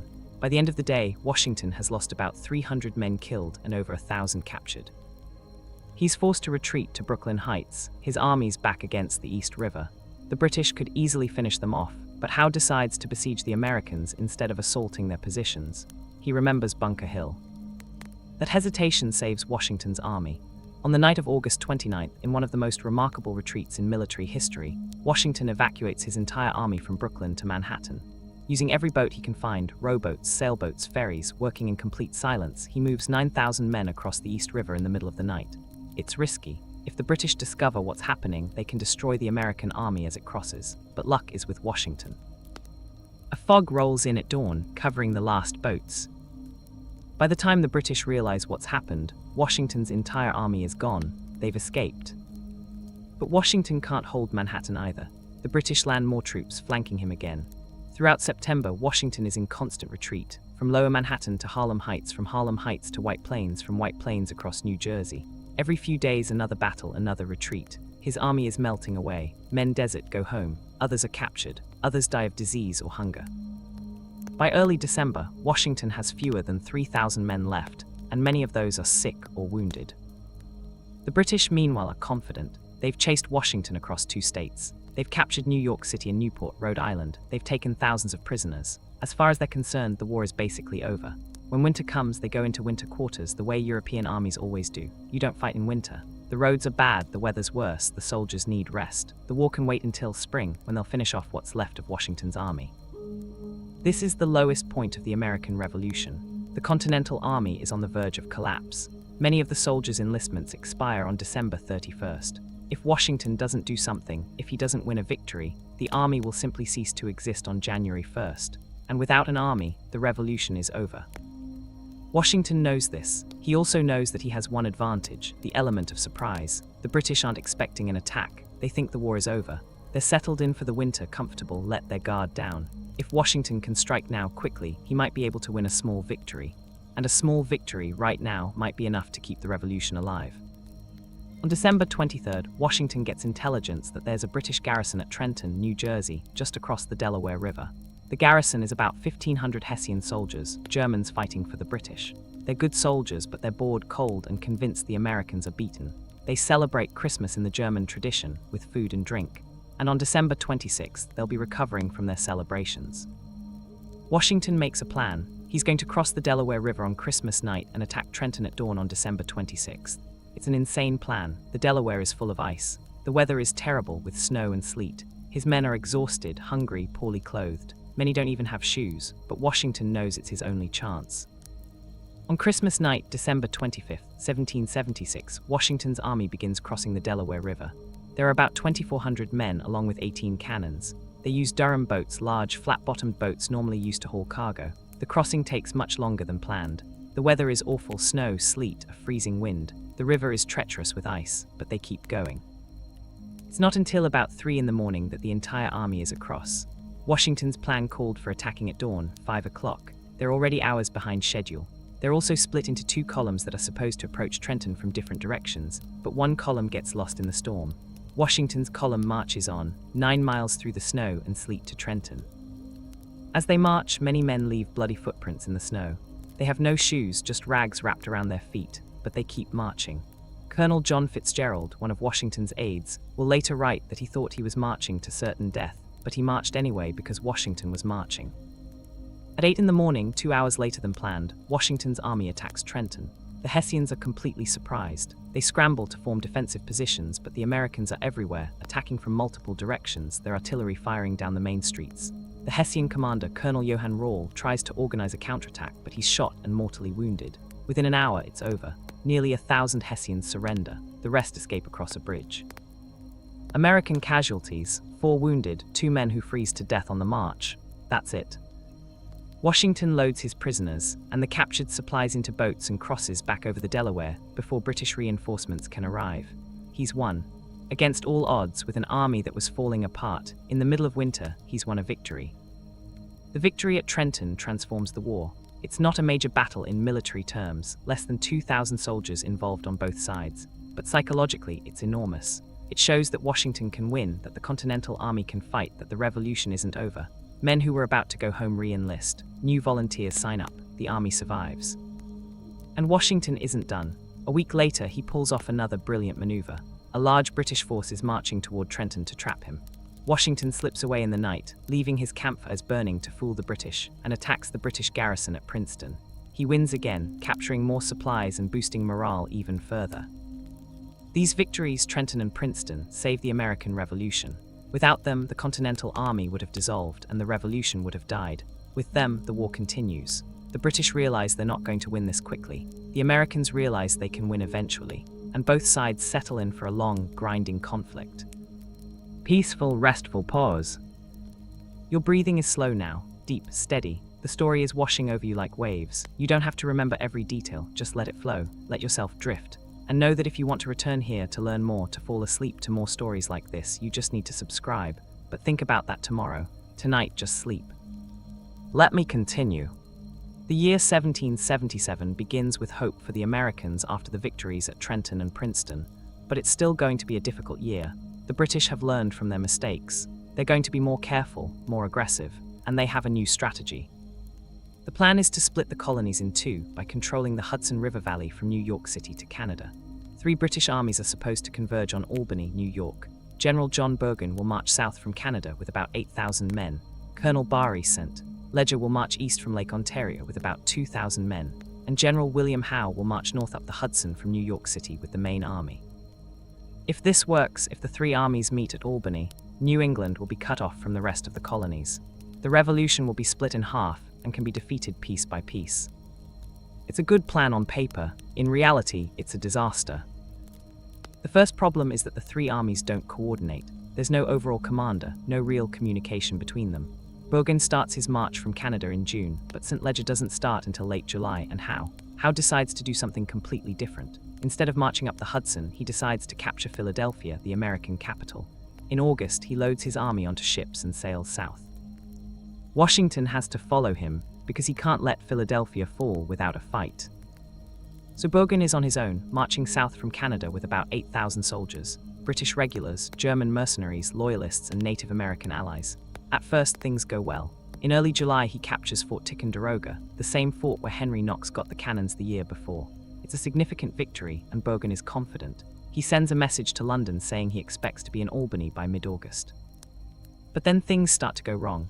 The route from Ticonderoga to Albany is through dense wilderness, forests, swamps, rivers, hills. The roads, such as they are terrible. The Americans have made them worse, cutting down trees across the path, destroying bridges, blocking roads with boulders. Bergen's army has to literally hack its way through the wilderness, moving about a mile a day. They also have a huge supply train, hundreds of wagons carrying food, ammunition, tents, equipment, even luxuries for the officers. It's a traditional European army trying to fight in the American wilderness, and it's not working. Meanwhile, American forces are gathering. General Horatio Gates takes command of the American army in upstate New York. Militia units from throughout New England and New York converge on the area. By late August, Gates has about 6,000 men, and more arriving every day. And one of his subordinate commanders is a man who will play a crucial role in what's about to happen, Benedict Arnold. Arnold is one of the best combat commanders in the Continental Army. He's brave to the point of recklessness, charismatic, aggressive. He led the American expedition to Canada in 1775. He fought at Quebec at Lake Champlain. He's a hero. He's also prickly, sensitive to slights, convinced that he doesn't get the recognition he deserves. Congress has promoted other officers over him. He's been criticized, investigated, passed over. He's angry, resentful, and that resentment will eventually lead him to become America's most famous traitor. But that's still 3 years in the future. In 1777, Benedict Arnold is a patriot and a brilliant soldier. As Bergen's army crawls south, his supply situation becomes desperate. He's deep in enemy territory, his supply lines stretch back to Canada, and American militias are harassing those lines constantly. He needs supplies, especially horses. So he sends a detachment of about 700 men, mostly German mercenaries, to raid Bennington, Vermont, where there's supposed to be a supply depot. What Bergen doesn't know is that there are about 2,000 American militiamen at Bennington, led by General John Stark of New Hampshire. On August 16th, the Americans attack the German column. It's a complete rout. The Germans are surrounded and overwhelmed. More than 200 are killed, over 700 captured. A British relief column tries to help, but is also defeated. Bergen has lost almost 1,000 men and gained no supplies. His situation is getting worse. By early September, Bergen reaches Saratoga, about 30 miles north of Albany. He's exhausted. His army is running low on supplies. Desertion is increasing, especially among his Native American allies, who are leaving because this isn't the quick campaign they were promised. Bergen has about 6,000 men left. Facing him is General Gates with about 7,000 Americans, with more arriving every day. On September 19th, the two armies clash at Freeman's Farm, near Saratoga. It's a confused, brutal battle, fought in fields and woods. Benedict Arnold, commanding the American left, fights brilliantly, leading charges, rallying troops, holding off British attacks. The British technically hold the field at the end of the day, but they've suffered heavy casualties and gained nothing. Bergen is now stuck at Saratoga, surrounded by an American army that's growing larger every day. Bergen waits, hoping for help from New York. It never comes. Howe is in Philadelphia, 150 miles away. St. Ledger's column was defeated back in August at Fort Stanwix and retreated to Canada. No help is coming. Bergen is on his own. On October 7th, Bergen tries one more attack. The Second Battle of Saratoga, sometimes called the Battle of Bemis Heights, is even more one-sided than the first. The Americans outnumber the British now, about 12,000 to 6,000. Benedict Arnold, who's been feuding with General Gates and has been relieved of command, defies orders and rides into battle anyway. He leads charge after charge, inspiring the men, breaking British lines. He's shot in the leg. the same leg that was wounded at Quebec and has to be carried off the field. But the Americans win decisively. The British retreat into their fortifications, surrounded, outnumbered, running out of food and ammunition. On October 17, 1777, General John Burgoyne surrenders his entire army to General Gates. It's the biggest British defeat of the war. 5,895 soldiers lay down their weapons. Burgoyne, in his dress uniform, hands his sword to Gates in a formal ceremony. Gates returns it, a gesture of respect between officers, and the British troops march away into captivity. The victory at Saratoga changes everything. For 2 years since the fighting started at Lexington and Concord, the Americans have been asking France for help. France hates Britain, they lost the French and Indian War, they lost Canada, they want revenge, and they're sympathetic to the American cause, but they're cautious. They don't want to back a losing side. They've been sending secret aid, money, weapons, supplies, but they haven't committed publicly. After Saratoga, France decides the Americans might actually win. This isn't just a rebellion that Britain will crush in a year or two. This is a real revolution, with a real army winning real victories. On February 6, 1778, France signs 2 treaties with the United States. The Treaty of Amity and Commerce establishes trade relations. The Treaty of Alliance is a military alliance. France recognizes American independence and promises military support. If Britain and France go to war, and they will, France will fight on America's side. This transforms the war from a colonial rebellion into a global conflict. Britain now has to defend not just the 13 colonies, but its possessions around the world. British troops and ships are diverted to the Caribbean, to India, to the Mediterranean. The pressure on America eases, and the American cause, which had seemed hopeless, suddenly has new life. They have an ally, a powerful ally, with money, an army, and most importantly, a navy. The French Navy is crucial. Britain's great advantage has been control of the seas. The Royal Navy can move troops anywhere on the coast, can blockade American ports, can supply British armies. But if the French Navy challenges British naval supremacy, everything changes. And that's exactly what's about to happen. But first, Washington has to get through another terrible winter. While Burgoyne was surrendering at Saratoga in October, General Howe was occupying Philadelphia. Washington tried to stop him at the Battle of Brandywine in September, but the British outflanked him and won. Washington tried again at Germantown in early October, but the attack, launched in fog, fell apart into confusion. The British held Philadelphia. Congress fled to York, Pennsylvania. And Washington's army retreated to Valley Forge, about 20 miles northwest of Philadelphia, to spend the winter. Valley Forge has become a symbol of American suffering and endurance, and for good reason. The winter of 1777 to 1778 is brutal. Washington arrives in mid-December with about 12,000 men. Within weeks, about 3,000 are too sick to serve. They're living in crude huts, sleeping on the ground, inadequately clothed, poorly fed. Supply problems plague the army. Congress has no money. Farmers and merchants won't accept continental currency because it's worthless. Many prefer to sell to the British in Philadelphia, who pay in gold and silver. Washington's soldiers are literally starving. They're reduced to eating fire cakes, flour and water mixed and cooked over a fire, and not much else. They have no shoes, they wrap their feet in rags. The classic image of bloody footprints in the snow at Valley Forge is real. Men die of hunger, cold, disease, typhus, typhoid, dysentery, pneumonia. By spring, about 2,500 men have died, not in battle, but from the conditions in camp. And yet the army survives. It doesn't dissolve. Men don't all go home, though many do. Enough stay, enduring the hardships because they believe in the cause, because they trust Washington, because they've come too far to give up now. And in this terrible winter, the Continental Army becomes a real army. Credit for that goes to a Prussian officer named Friedrich Wilhelm von Steuben. Steuben claims to be a baron, a former lieutenant general in the Prussian army. Most of that is exaggerated. He was a captain, and the title is dubious. But he knows military drill and organization, and he offers to help Washington train the Continental Army. Washington accepts gratefully.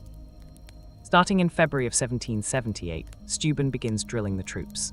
Every day in the cold and snow, he teaches them to march in formation, to execute commands, to load and fire muskets efficiently, to use bayonets. He writes a drill manual in German, which is translated into English and becomes the standard for the Continental Army. He's a character. He swears in German and French when the troops mess up, and his aides translate his curses into English, but he's effective. By spring, the Continental Army has been transformed from a mob into a disciplined fighting force. In May, news reaches Valley Forge of the French alliance. The mood in camp transforms overnight. They've survived the winter. They have an ally. The war is winnable. Washington orders a day of celebration. The troops parade in their newly learned formations. Artillery fire salutes. Officers make speeches. And that night the men feast, well, as much as they can with limited supplies, and celebrate. The worst is over. They've survived Valley Forge. Meanwhile, the British are changing strategy. General Howe, tired and frustrated, has resigned. He's replaced by General Henry Clinton, who takes command in May of 1778. Clinton knows that with France in the war, the strategic situation has changed. He can't just focus on the 13 colonies anymore. He needs to protect British possessions in the Caribbean, which are vulnerable to French attack and more valuable economically than the American colonies. He receives orders from London: evacuate Philadelphia, consolidate forces in New York, send troops to the Caribbean. On June 18th, the British Army begins marching out of Philadelphia, heading back to New York. Washington's army, now trained and disciplined, follows them. On June 28th, near Monmouth Courthouse in New Jersey, the two armies clash. It's one of the longest battles of the war, fought in brutal 100-degree heat. Men on both sides collapse from heatstroke.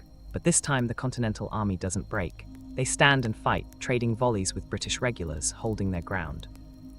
Benedict Arnold isn't there, but Washington is, personally rallying troops when they start to fall back. The battle ends in a draw, but that's a victory for the Americans. They've fought the British to a standstill in open combat. The training at Valley Forge has paid off. Both armies continue on to New York. The British garrison the city. The Americans take up positions around it. And the war in the north settles into another stalemate, both sides maneuvering, neither able to force a decisive battle. But the war is expanding. Spain enters the war on the French side in 1779. Though not as an ally of America, Spain doesn't want to encourage rebellion in its own colonies. The Netherlands will eventually join in 1780. Britain is now fighting a world war, with enemies on every continent, and Britain's problems keep mounting. In the American West, which means everywhere west of the Appalachians, a brilliant and ruthless American officer named George Rogers Clark is conducting a campaign to seize British forts. With a tiny force of about 175 men, mostly Kentucky militiamen, Clark captures British posts in what's now Illinois and Indiana. In February of 1779, in one of the most remarkable marches of the war, Clark leads his men through flooded wilderness, sometimes wading through ice-cold water up to their chests, to capture Fort Vincennes and its British commander. It's a small campaign in terms of numbers, but it has huge implications. When the war ends and peace is negotiated, American control of these western territories will give the United States claims to land all the way to the Mississippi River. At sea, American privateers, privately owned ships authorized by Congress to attack British commerce, are wreaking havoc on British shipping. Hundreds of American privateers sail out of ports up and down the coast, capturing British merchant ships, disrupting trade, forcing Britain to divert naval resources to protect convoys. The most famous American naval commander is John Paul Jones, who takes the fight to British waters, raiding the British coast, capturing ships in the English Channel. In September of 1779, commanding a ship called the Bonhomme Richard, Jones fights a desperate battle with the British warship HMS Serapis off the coast of England. When the British captain asks if Jones is ready to surrender, Jones supposedly replies, "I have not yet begun to fight." He wins the battle, though his own ship is so badly damaged it sinks, and he has to transfer his crew to the captured British ship. But despite these victories, despite French help, the war is still far from won. In fact, in 1779 and 1780, the British change strategy in a way that nearly succeeds in crushing the revolution. They decide to focus on the South. British strategists believe there are more loyalists in the South, more people willing to support the crown. They think if they can conquer the South, pacify it, establish royal governments, they can then move north and reconquer the middle colonies and New England. It's a systematic plan, and it starts with Georgia. In late 1778, a British force sails from New York to Savannah, Georgia. They capture the city with minimal resistance. By early 1779, they control most of Georgia. A French fleet and American army try to retake Savannah in the fall of 1779, but the siege fails. One of the casualties is Count Casimir Pulaski, a Polish nobleman who came to America to fight for liberty and became one of Washington's cavalry commanders. He's mortally wounded leading a cavalry charge and dies 2 days later. With Georgia secured, the British turn their attention to South Carolina. In February of 1780, General Clinton himself leads a large British force, about 14,000 soldiers and sailors, to Charleston. It's the largest city in the South, and its capture would be a devastating blow. Charleston is defended by about 5,000 Continental soldiers and militia, commanded by General Benjamin Lincoln. Lincoln does his best, but he's trapped. The British lay siege to the city, building fortifications, bringing up artillery, tightening the noose. The siege lasts about 2 months. On May 12, 1780, Lincoln surrenders. It's the worst American defeat of the entire war, 5,000 soldiers captured, along with tons of weapons, ammunition, and supplies. The British have captured an entire American army. With Charleston in British hands, the British begin sweeping through South Carolina. Small British forces and loyalist units move inland, establishing control. By midsummer, they occupy most of the state. Royal government is being restored. The strategy seems to be working. But the British have a problem, the same problem they've had everywhere. They can win battles, but they can't pacify the territory. The South Carolina backcountry erupts in guerrilla warfare. Patriot militias, led by men like Francis Marion, the Swamp Fox, Thomas Sumter, the Gamecock, and Andrew Pickens, wage a vicious partisan war against the British and Loyalists. These aren't conventional battles. They're ambushes, raids, hit-and-run attacks. Marion operates out of the swamps of eastern South Carolina. His men strike quickly, attacking a British supply convoy or a Loyalist militia unit, then disappear back into the swamps before the British can respond. The British can never pin him down, never bring him to decisive battle. Sumter operates in central South Carolina, leading raids and then retreating into the backcountry. Pickens is in the western part of the state, fighting Loyalists and Cherokee who are allied with Britain. And the British make mistakes. They're brutal in their occupation. British officers and Loyalist militia hang rebels, burn farms, confiscate property. They think they're restoring order, but they're actually creating more enemies. Every farm they burn, every family they harm, turns potential Loyalists into rebels. Neutral people become patriots, and the cycle of violence escalates. Patriots burn Loyalist farms. Loyalists retaliate. It becomes a civil war within the Revolutionary War. Neighbors against neighbors, incredibly vicious and personal. Meanwhile, Congress sends a new Continental Army south to challenge British control. The commander is General Horatio Gates, the hero of Saratoga. Congress expects great things from Gates. He expects great things from himself, but the Southern campaign is going to destroy his reputation. In August of 1780, Gates marches south with about 4,000 men, Continentals and militia, to confront the British. The British commander in the south is Lord Charles Cornwallis, who has about 2,000 soldiers. The two armies meet at Camden, South Carolina, on August 16th. It's a disaster for the Americans. The battle starts badly. Gates has positioned his weakest troops, Virginia militia, on his left flank, facing British regulars. When the British attack, the militia panic and run. They just drop their weapons and flee. The entire left side of the American line collapses. The British then concentrate on the American right, where Continental soldiers are fighting hard. They're surrounded and overwhelmed. The American army disintegrates. About 1,000 Americans are killed or captured. Gates himself flees the battlefield and doesn't stop until he's ridden 160 miles in 3 days.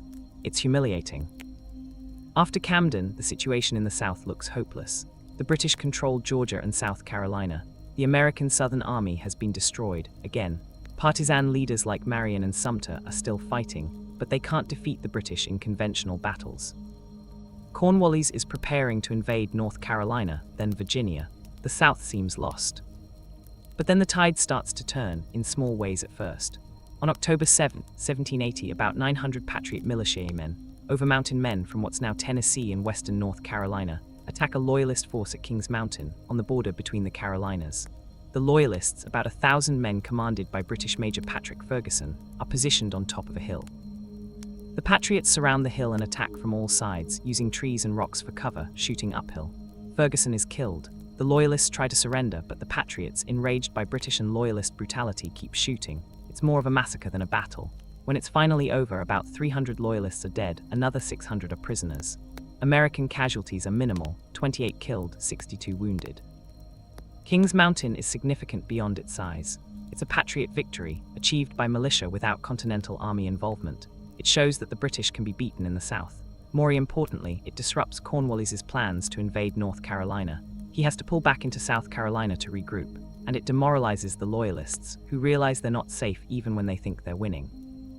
Congress, meanwhile, has replaced Horatio Gates with a new Southern commander, Nathanael Greene of Rhode Island. It's one of the best decisions they make in the entire war. Greene is not a military genius, but he's smart, resourceful, and pragmatic.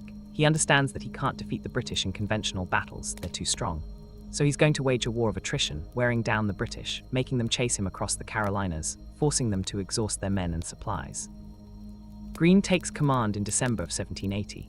His army is small, maybe 2,000 men, poorly supplied, demoralized after the disasters at Charleston and Camden. Greene starts by dividing his army, which conventional military wisdom says is a terrible idea. But Greene is unconventional. He sends Daniel Morgan, one of his best officers, with about 1,000 men into western South Carolina. Greene takes the rest of the army into eastern South Carolina. The idea is to divide British attention, to threaten multiple places at once, to force the British to split their forces too. Cornwallis takes the bait. He sends a British force under Colonel Banastre Tarleton to chase Morgan. Tarleton is a cavalry commander, aggressive, sometimes brutal. His men have a reputation for not taking prisoners. At a battle earlier in 1780 at a place called Waxhaws, Tarleton's men killed surrendering Americans, an incident that becomes known as Tarleton's Quarter and fuels American rage against the British. Morgan retreats north into North Carolina with Tarleton chasing him.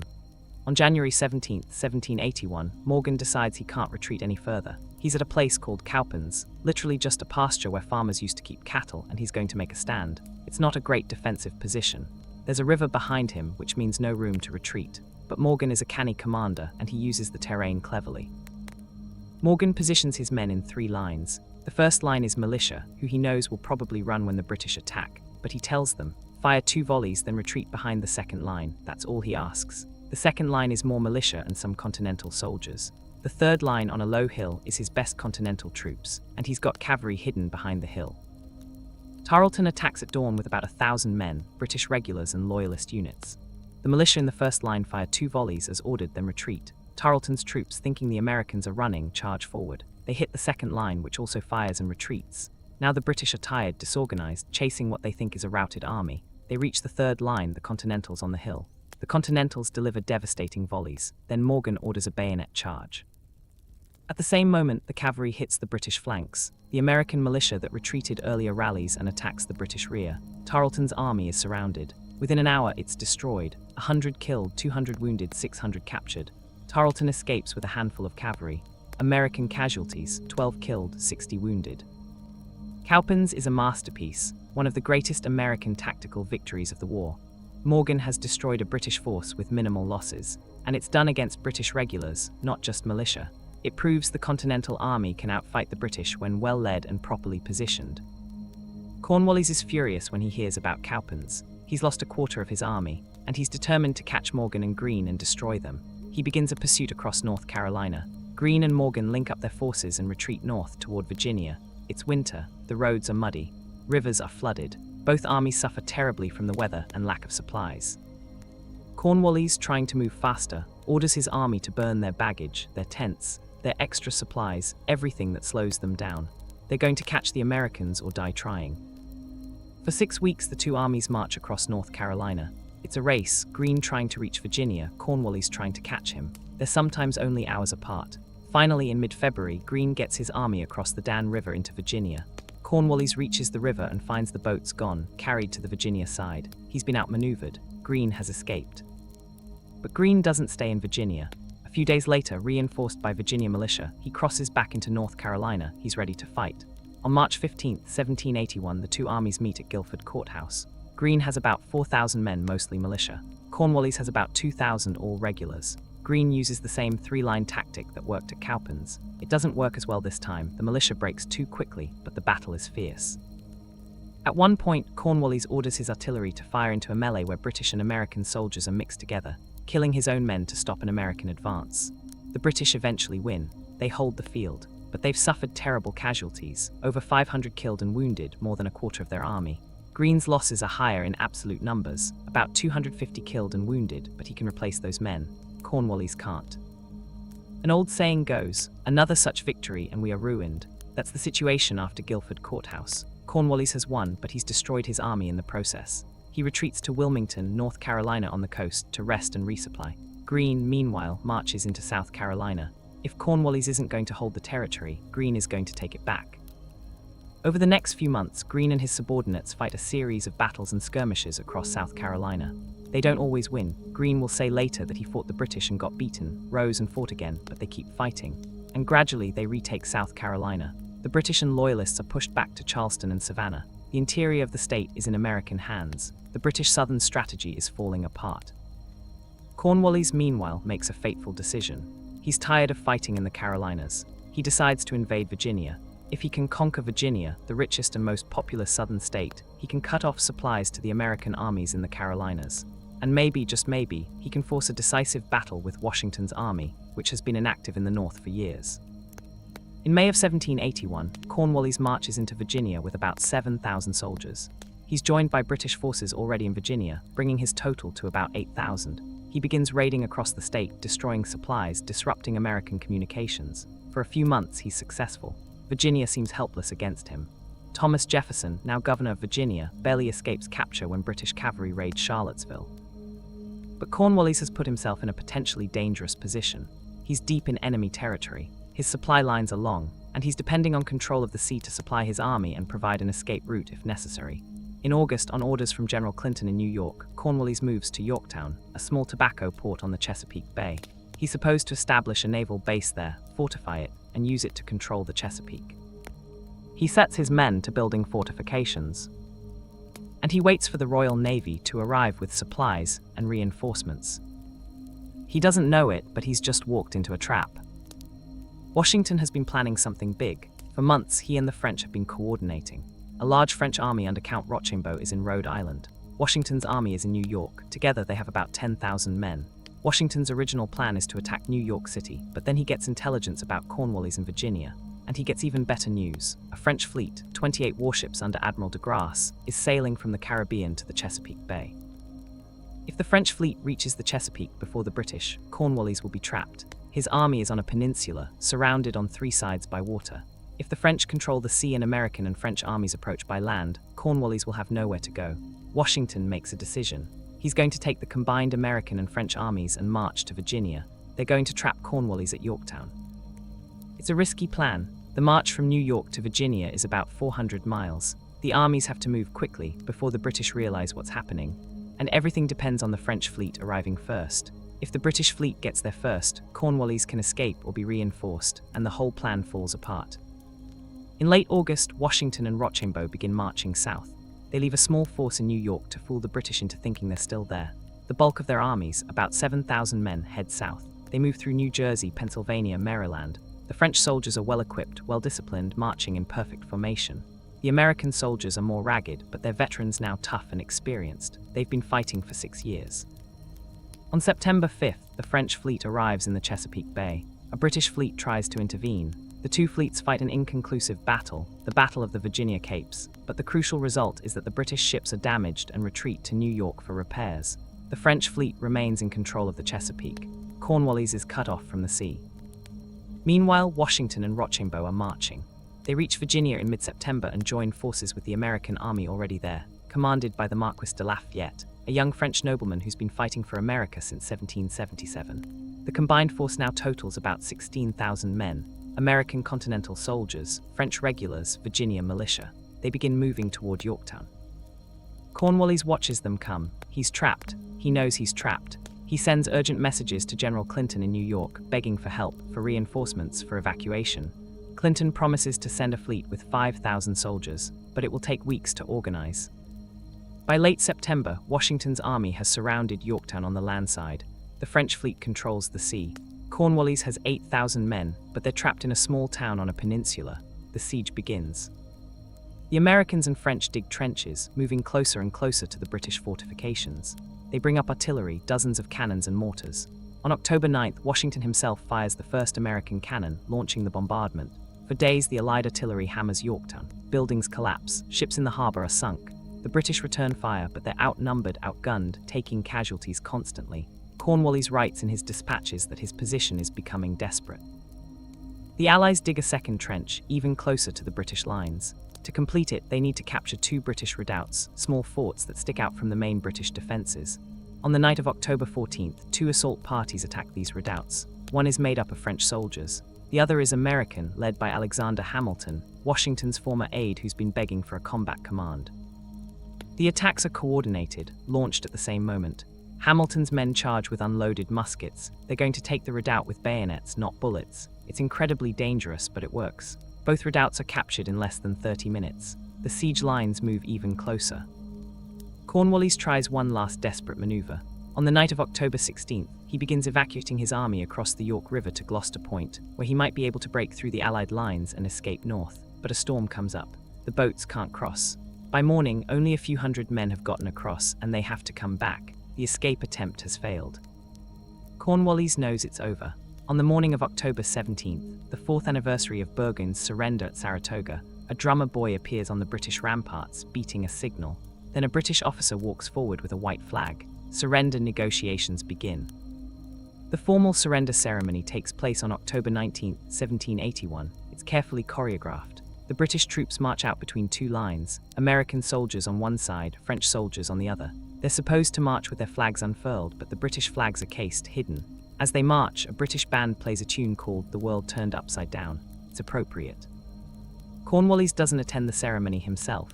He claims to be ill, though many think he's just too humiliated. His second-in-command, General Charles O'Hara, tries to surrender to the French commander, Rochambeau, rather than to the Americans. Rochambeau refuses and directs him to Washington. Washington, in turn, refuses to accept the sword from O'Hara. Cornwallis should have come himself, and directs O'Hara to Washington's second-in-command, Benjamin Lincoln. Lincoln, who surrendered Charleston a year and a half ago, now accepts the British surrender. It's poetic justice. 7,000 British soldiers lay down their weapons. They're marched off into captivity. The American and French armies have won the most complete victory of the war. It's the end. Everyone knows it's the end, though the war will technically continue for almost 2 more years. Soft, gentle pause. Rest now, let your mind be still. The great battle is over. The siege is won. And though the story isn't quite finished, the outcome is no longer in doubt. America will be independent. A new nation is being born. And you've witnessed it all, from the first shots at Lexington to the surrender at Yorktown. If this journey has moved you, if you want more stories like this to fall asleep to, remember to subscribe. Leave a comment. Tell me what you learned, what surprised you, what you want to hear next. But don't think about it now. Just breathe, just rest, just sleep. The story continues, but softly now. When news of Yorktown reaches London, the British government essentially collapses. Lord North, the Prime Minister, reportedly cries out, "Oh God, it is all over." The opposition party, which has been arguing for peace, gains strength. In March of 1782, Parliament votes to end offensive operations in America. North resigns. A new government comes to power, committed to negotiating peace. The actual fighting continues sporadically for months. There are skirmishes in the south, naval battles in the Caribbean, conflicts on the frontier. But there are no more major battles in America. Both sides are exhausted, ready for peace. The peace negotiations take place in Paris and drag on for over a year. The American negotiating team includes Benjamin Franklin, John Adams, and John Jay. They're shrewd negotiators, and they get excellent terms. The Treaty of Paris, signed on September 3, 1783, recognizes American independence. The borders of the new nation are established, from the Atlantic Ocean to the Mississippi River, from Canada to Florida. It's an enormous territory, far larger than the original 13 colonies that started the Revolution. On November 25, 1783, the last British troops evacuate New York City. General Washington rides into the city at the head of his army. The war is truly over. After more than 8 years of fighting, after tens of thousands of deaths, after incredible suffering and sacrifice, America has won its independence. A few days later, on December 4th, Washington meets with his officers at Fraunce's Tavern in New York for a farewell dinner. It's an emotional occasion. These men have been through hell together. They've suffered defeats, celebrated victories, endured winters when they had no food or shoes or hope, and now they're saying goodbye. Washington can barely speak. He raises a glass and says, "With a heart full of love and gratitude, I now take leave of you. I most devoutly wish that your later days may be as prosperous and happy as your former ones have been glorious and honorable." He embraces each officer. Many are crying. Washington himself is crying. Then he walks out, boards a barge, and begins the journey to Annapolis, Maryland, where Congress is meeting. On December 23, 1783, Washington appears before Congress to resign his commission as Commander-in-Chief. It's an extraordinary moment. Washington has enormous power, enormous prestige. His soldiers love him. He could make himself king if he wanted to. Many European observers expect him to do exactly that. After all, that's how these things usually end. Victorious generals become dictators. But Washington doesn't want to be king. He wants to go home. He stands before Congress and gives a short speech. He's grateful for the confidence they placed in him. He's sorry for his mistakes. He congratulates the country on its independence. And then he does something revolutionary. He resigns. He returns his commission to Congress, the civilian authority. He's going home to Mount Vernon to be a farmer. This act, giving up power voluntarily, is almost unprecedented in history. It stuns the world. King George, when he hears about it, supposedly says that if Washington does this, he'll be the greatest man in the world. Washington returns to Mount Vernon on Christmas Eve, 1783. The war is over, he's done, or so he thinks. But the story of the American Revolution doesn't end with military victory. In many ways, the harder part is just beginning, creating a new government, building a new nation. Under the Articles of Confederation, which governed America during the war, the national government is weak, deliberately weak. The states didn't fight a revolution against a strong central government just to create another one. Congress can't tax, it can't regulate trade, it can't enforce its own laws. It has to ask the states for money, and the states can refuse. It's a recipe for chaos. And chaos is what follows. The national government is broke, drowning in debt from the war. It can't pay the soldiers who won independence. States are fighting with each other over borders, over trade, over all sorts of issues. Some states print their own money, trade is a mess, the economy is struggling. And in Massachusetts in 1786, things get so bad that farmers rise up in armed rebellion. Shays' Rebellion, it's called, protesting high taxes and debt foreclosures. Some people, including Washington, are starting to worry that the republic might fall apart before it even really gets started. The states might split into separate countries, or chaos might lead to military rule. The revolution might be for nothing. In May of 1787, delegates from the states meet in Philadelphia, ostensibly to revise the Articles of Confederation. But once they get there, they decide to do something more radical. They're going to write a completely new constitution, creating a new form of government. It's a huge gamble. If the states reject it, the country could fall apart. The Constitutional Convention meets in secret throughout the summer of 1787. The debates are intense, sometimes bitter. Delegates argue about representation, about slavery, about federal power versus states' rights, about everything.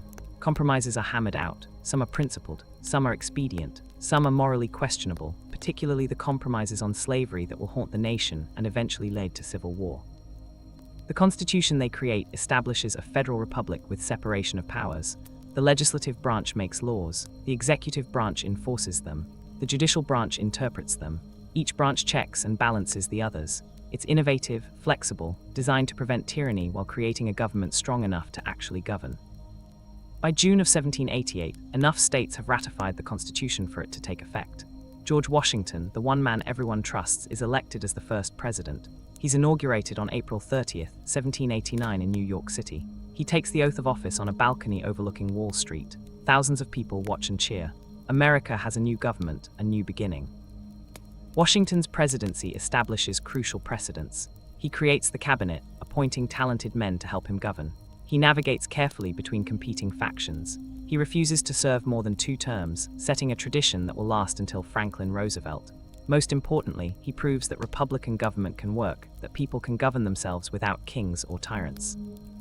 The Bill of Rights, the first 10 amendments to the Constitution, protecting fundamental freedoms, is ratified in 1791. Freedom of speech, of religion, of the press, the right to bear arms, protection against unreasonable searches, trial by jury. These rights, fought for during the Revolution, are now enshrined in law.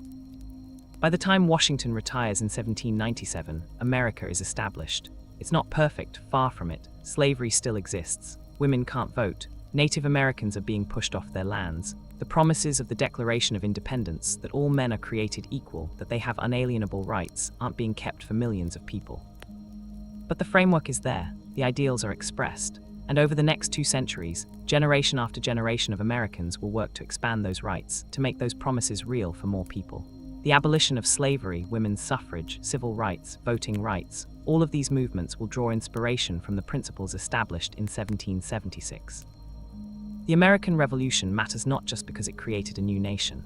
It matters because it introduced new ideas into the world, ideas about government, about human rights, about democracy. Those ideas have spread around the globe, inspiring revolutions in France, in Latin America, in Europe, in Asia, in Africa. Wherever people struggle for freedom and self-determination, they draw on the example of the American Revolution. The men and women who made the revolution weren't perfect. They were flawed human beings, shaped by their time and place. Some owned slaves while writing about freedom. Some got rich while others suffered. Some were motivated by noble ideals, others by self-interest, most by both, but they did something extraordinary. They created something new in the world, a nation founded not on conquest or tradition or the divine right of kings, but on the idea that people have rights, that governments should serve the people, that power comes from consent. That was revolutionary in 1776. In many places, it still is. Final peaceful pause. And so we come to the end of our journey through the American Revolution. From that snowy night in a Boston tavern to Washington's farewell, from Lexington Green to Yorktown, from the Declaration of Independence to the Constitution. You've witnessed it all, the struggles, the defeats, the victories, the birth of a nation. As you drift off to sleep, let these images fade. Soldiers marching, cannons firing, ships sailing, documents being signed. Let the story become a dream. Let the dream become rest. And know that the ideals fought for in that revolution, freedom, equality, justice, self-government, continue to inspire people today, including you. Thank you for spending this time with me, for taking this journey through history. If you enjoyed this, if you learned something, if it helped you fall asleep peacefully, please subscribe to this channel, hit that like button, leave a comment and tell me what you thought, what surprised you, what you'd like to hear next. Your support means everything and helps me create more content like this. But don't worry about any of that now. Just close your eyes, just breathe, just sleep. The revolution is over, the nation is born, and you've witnessed it all. Good night, sleep peacefully. And remember, the story never really ends. Freedom is always a work in progress, and every generation has to defend it and expand it. But that's a story for another night. For now, just rest,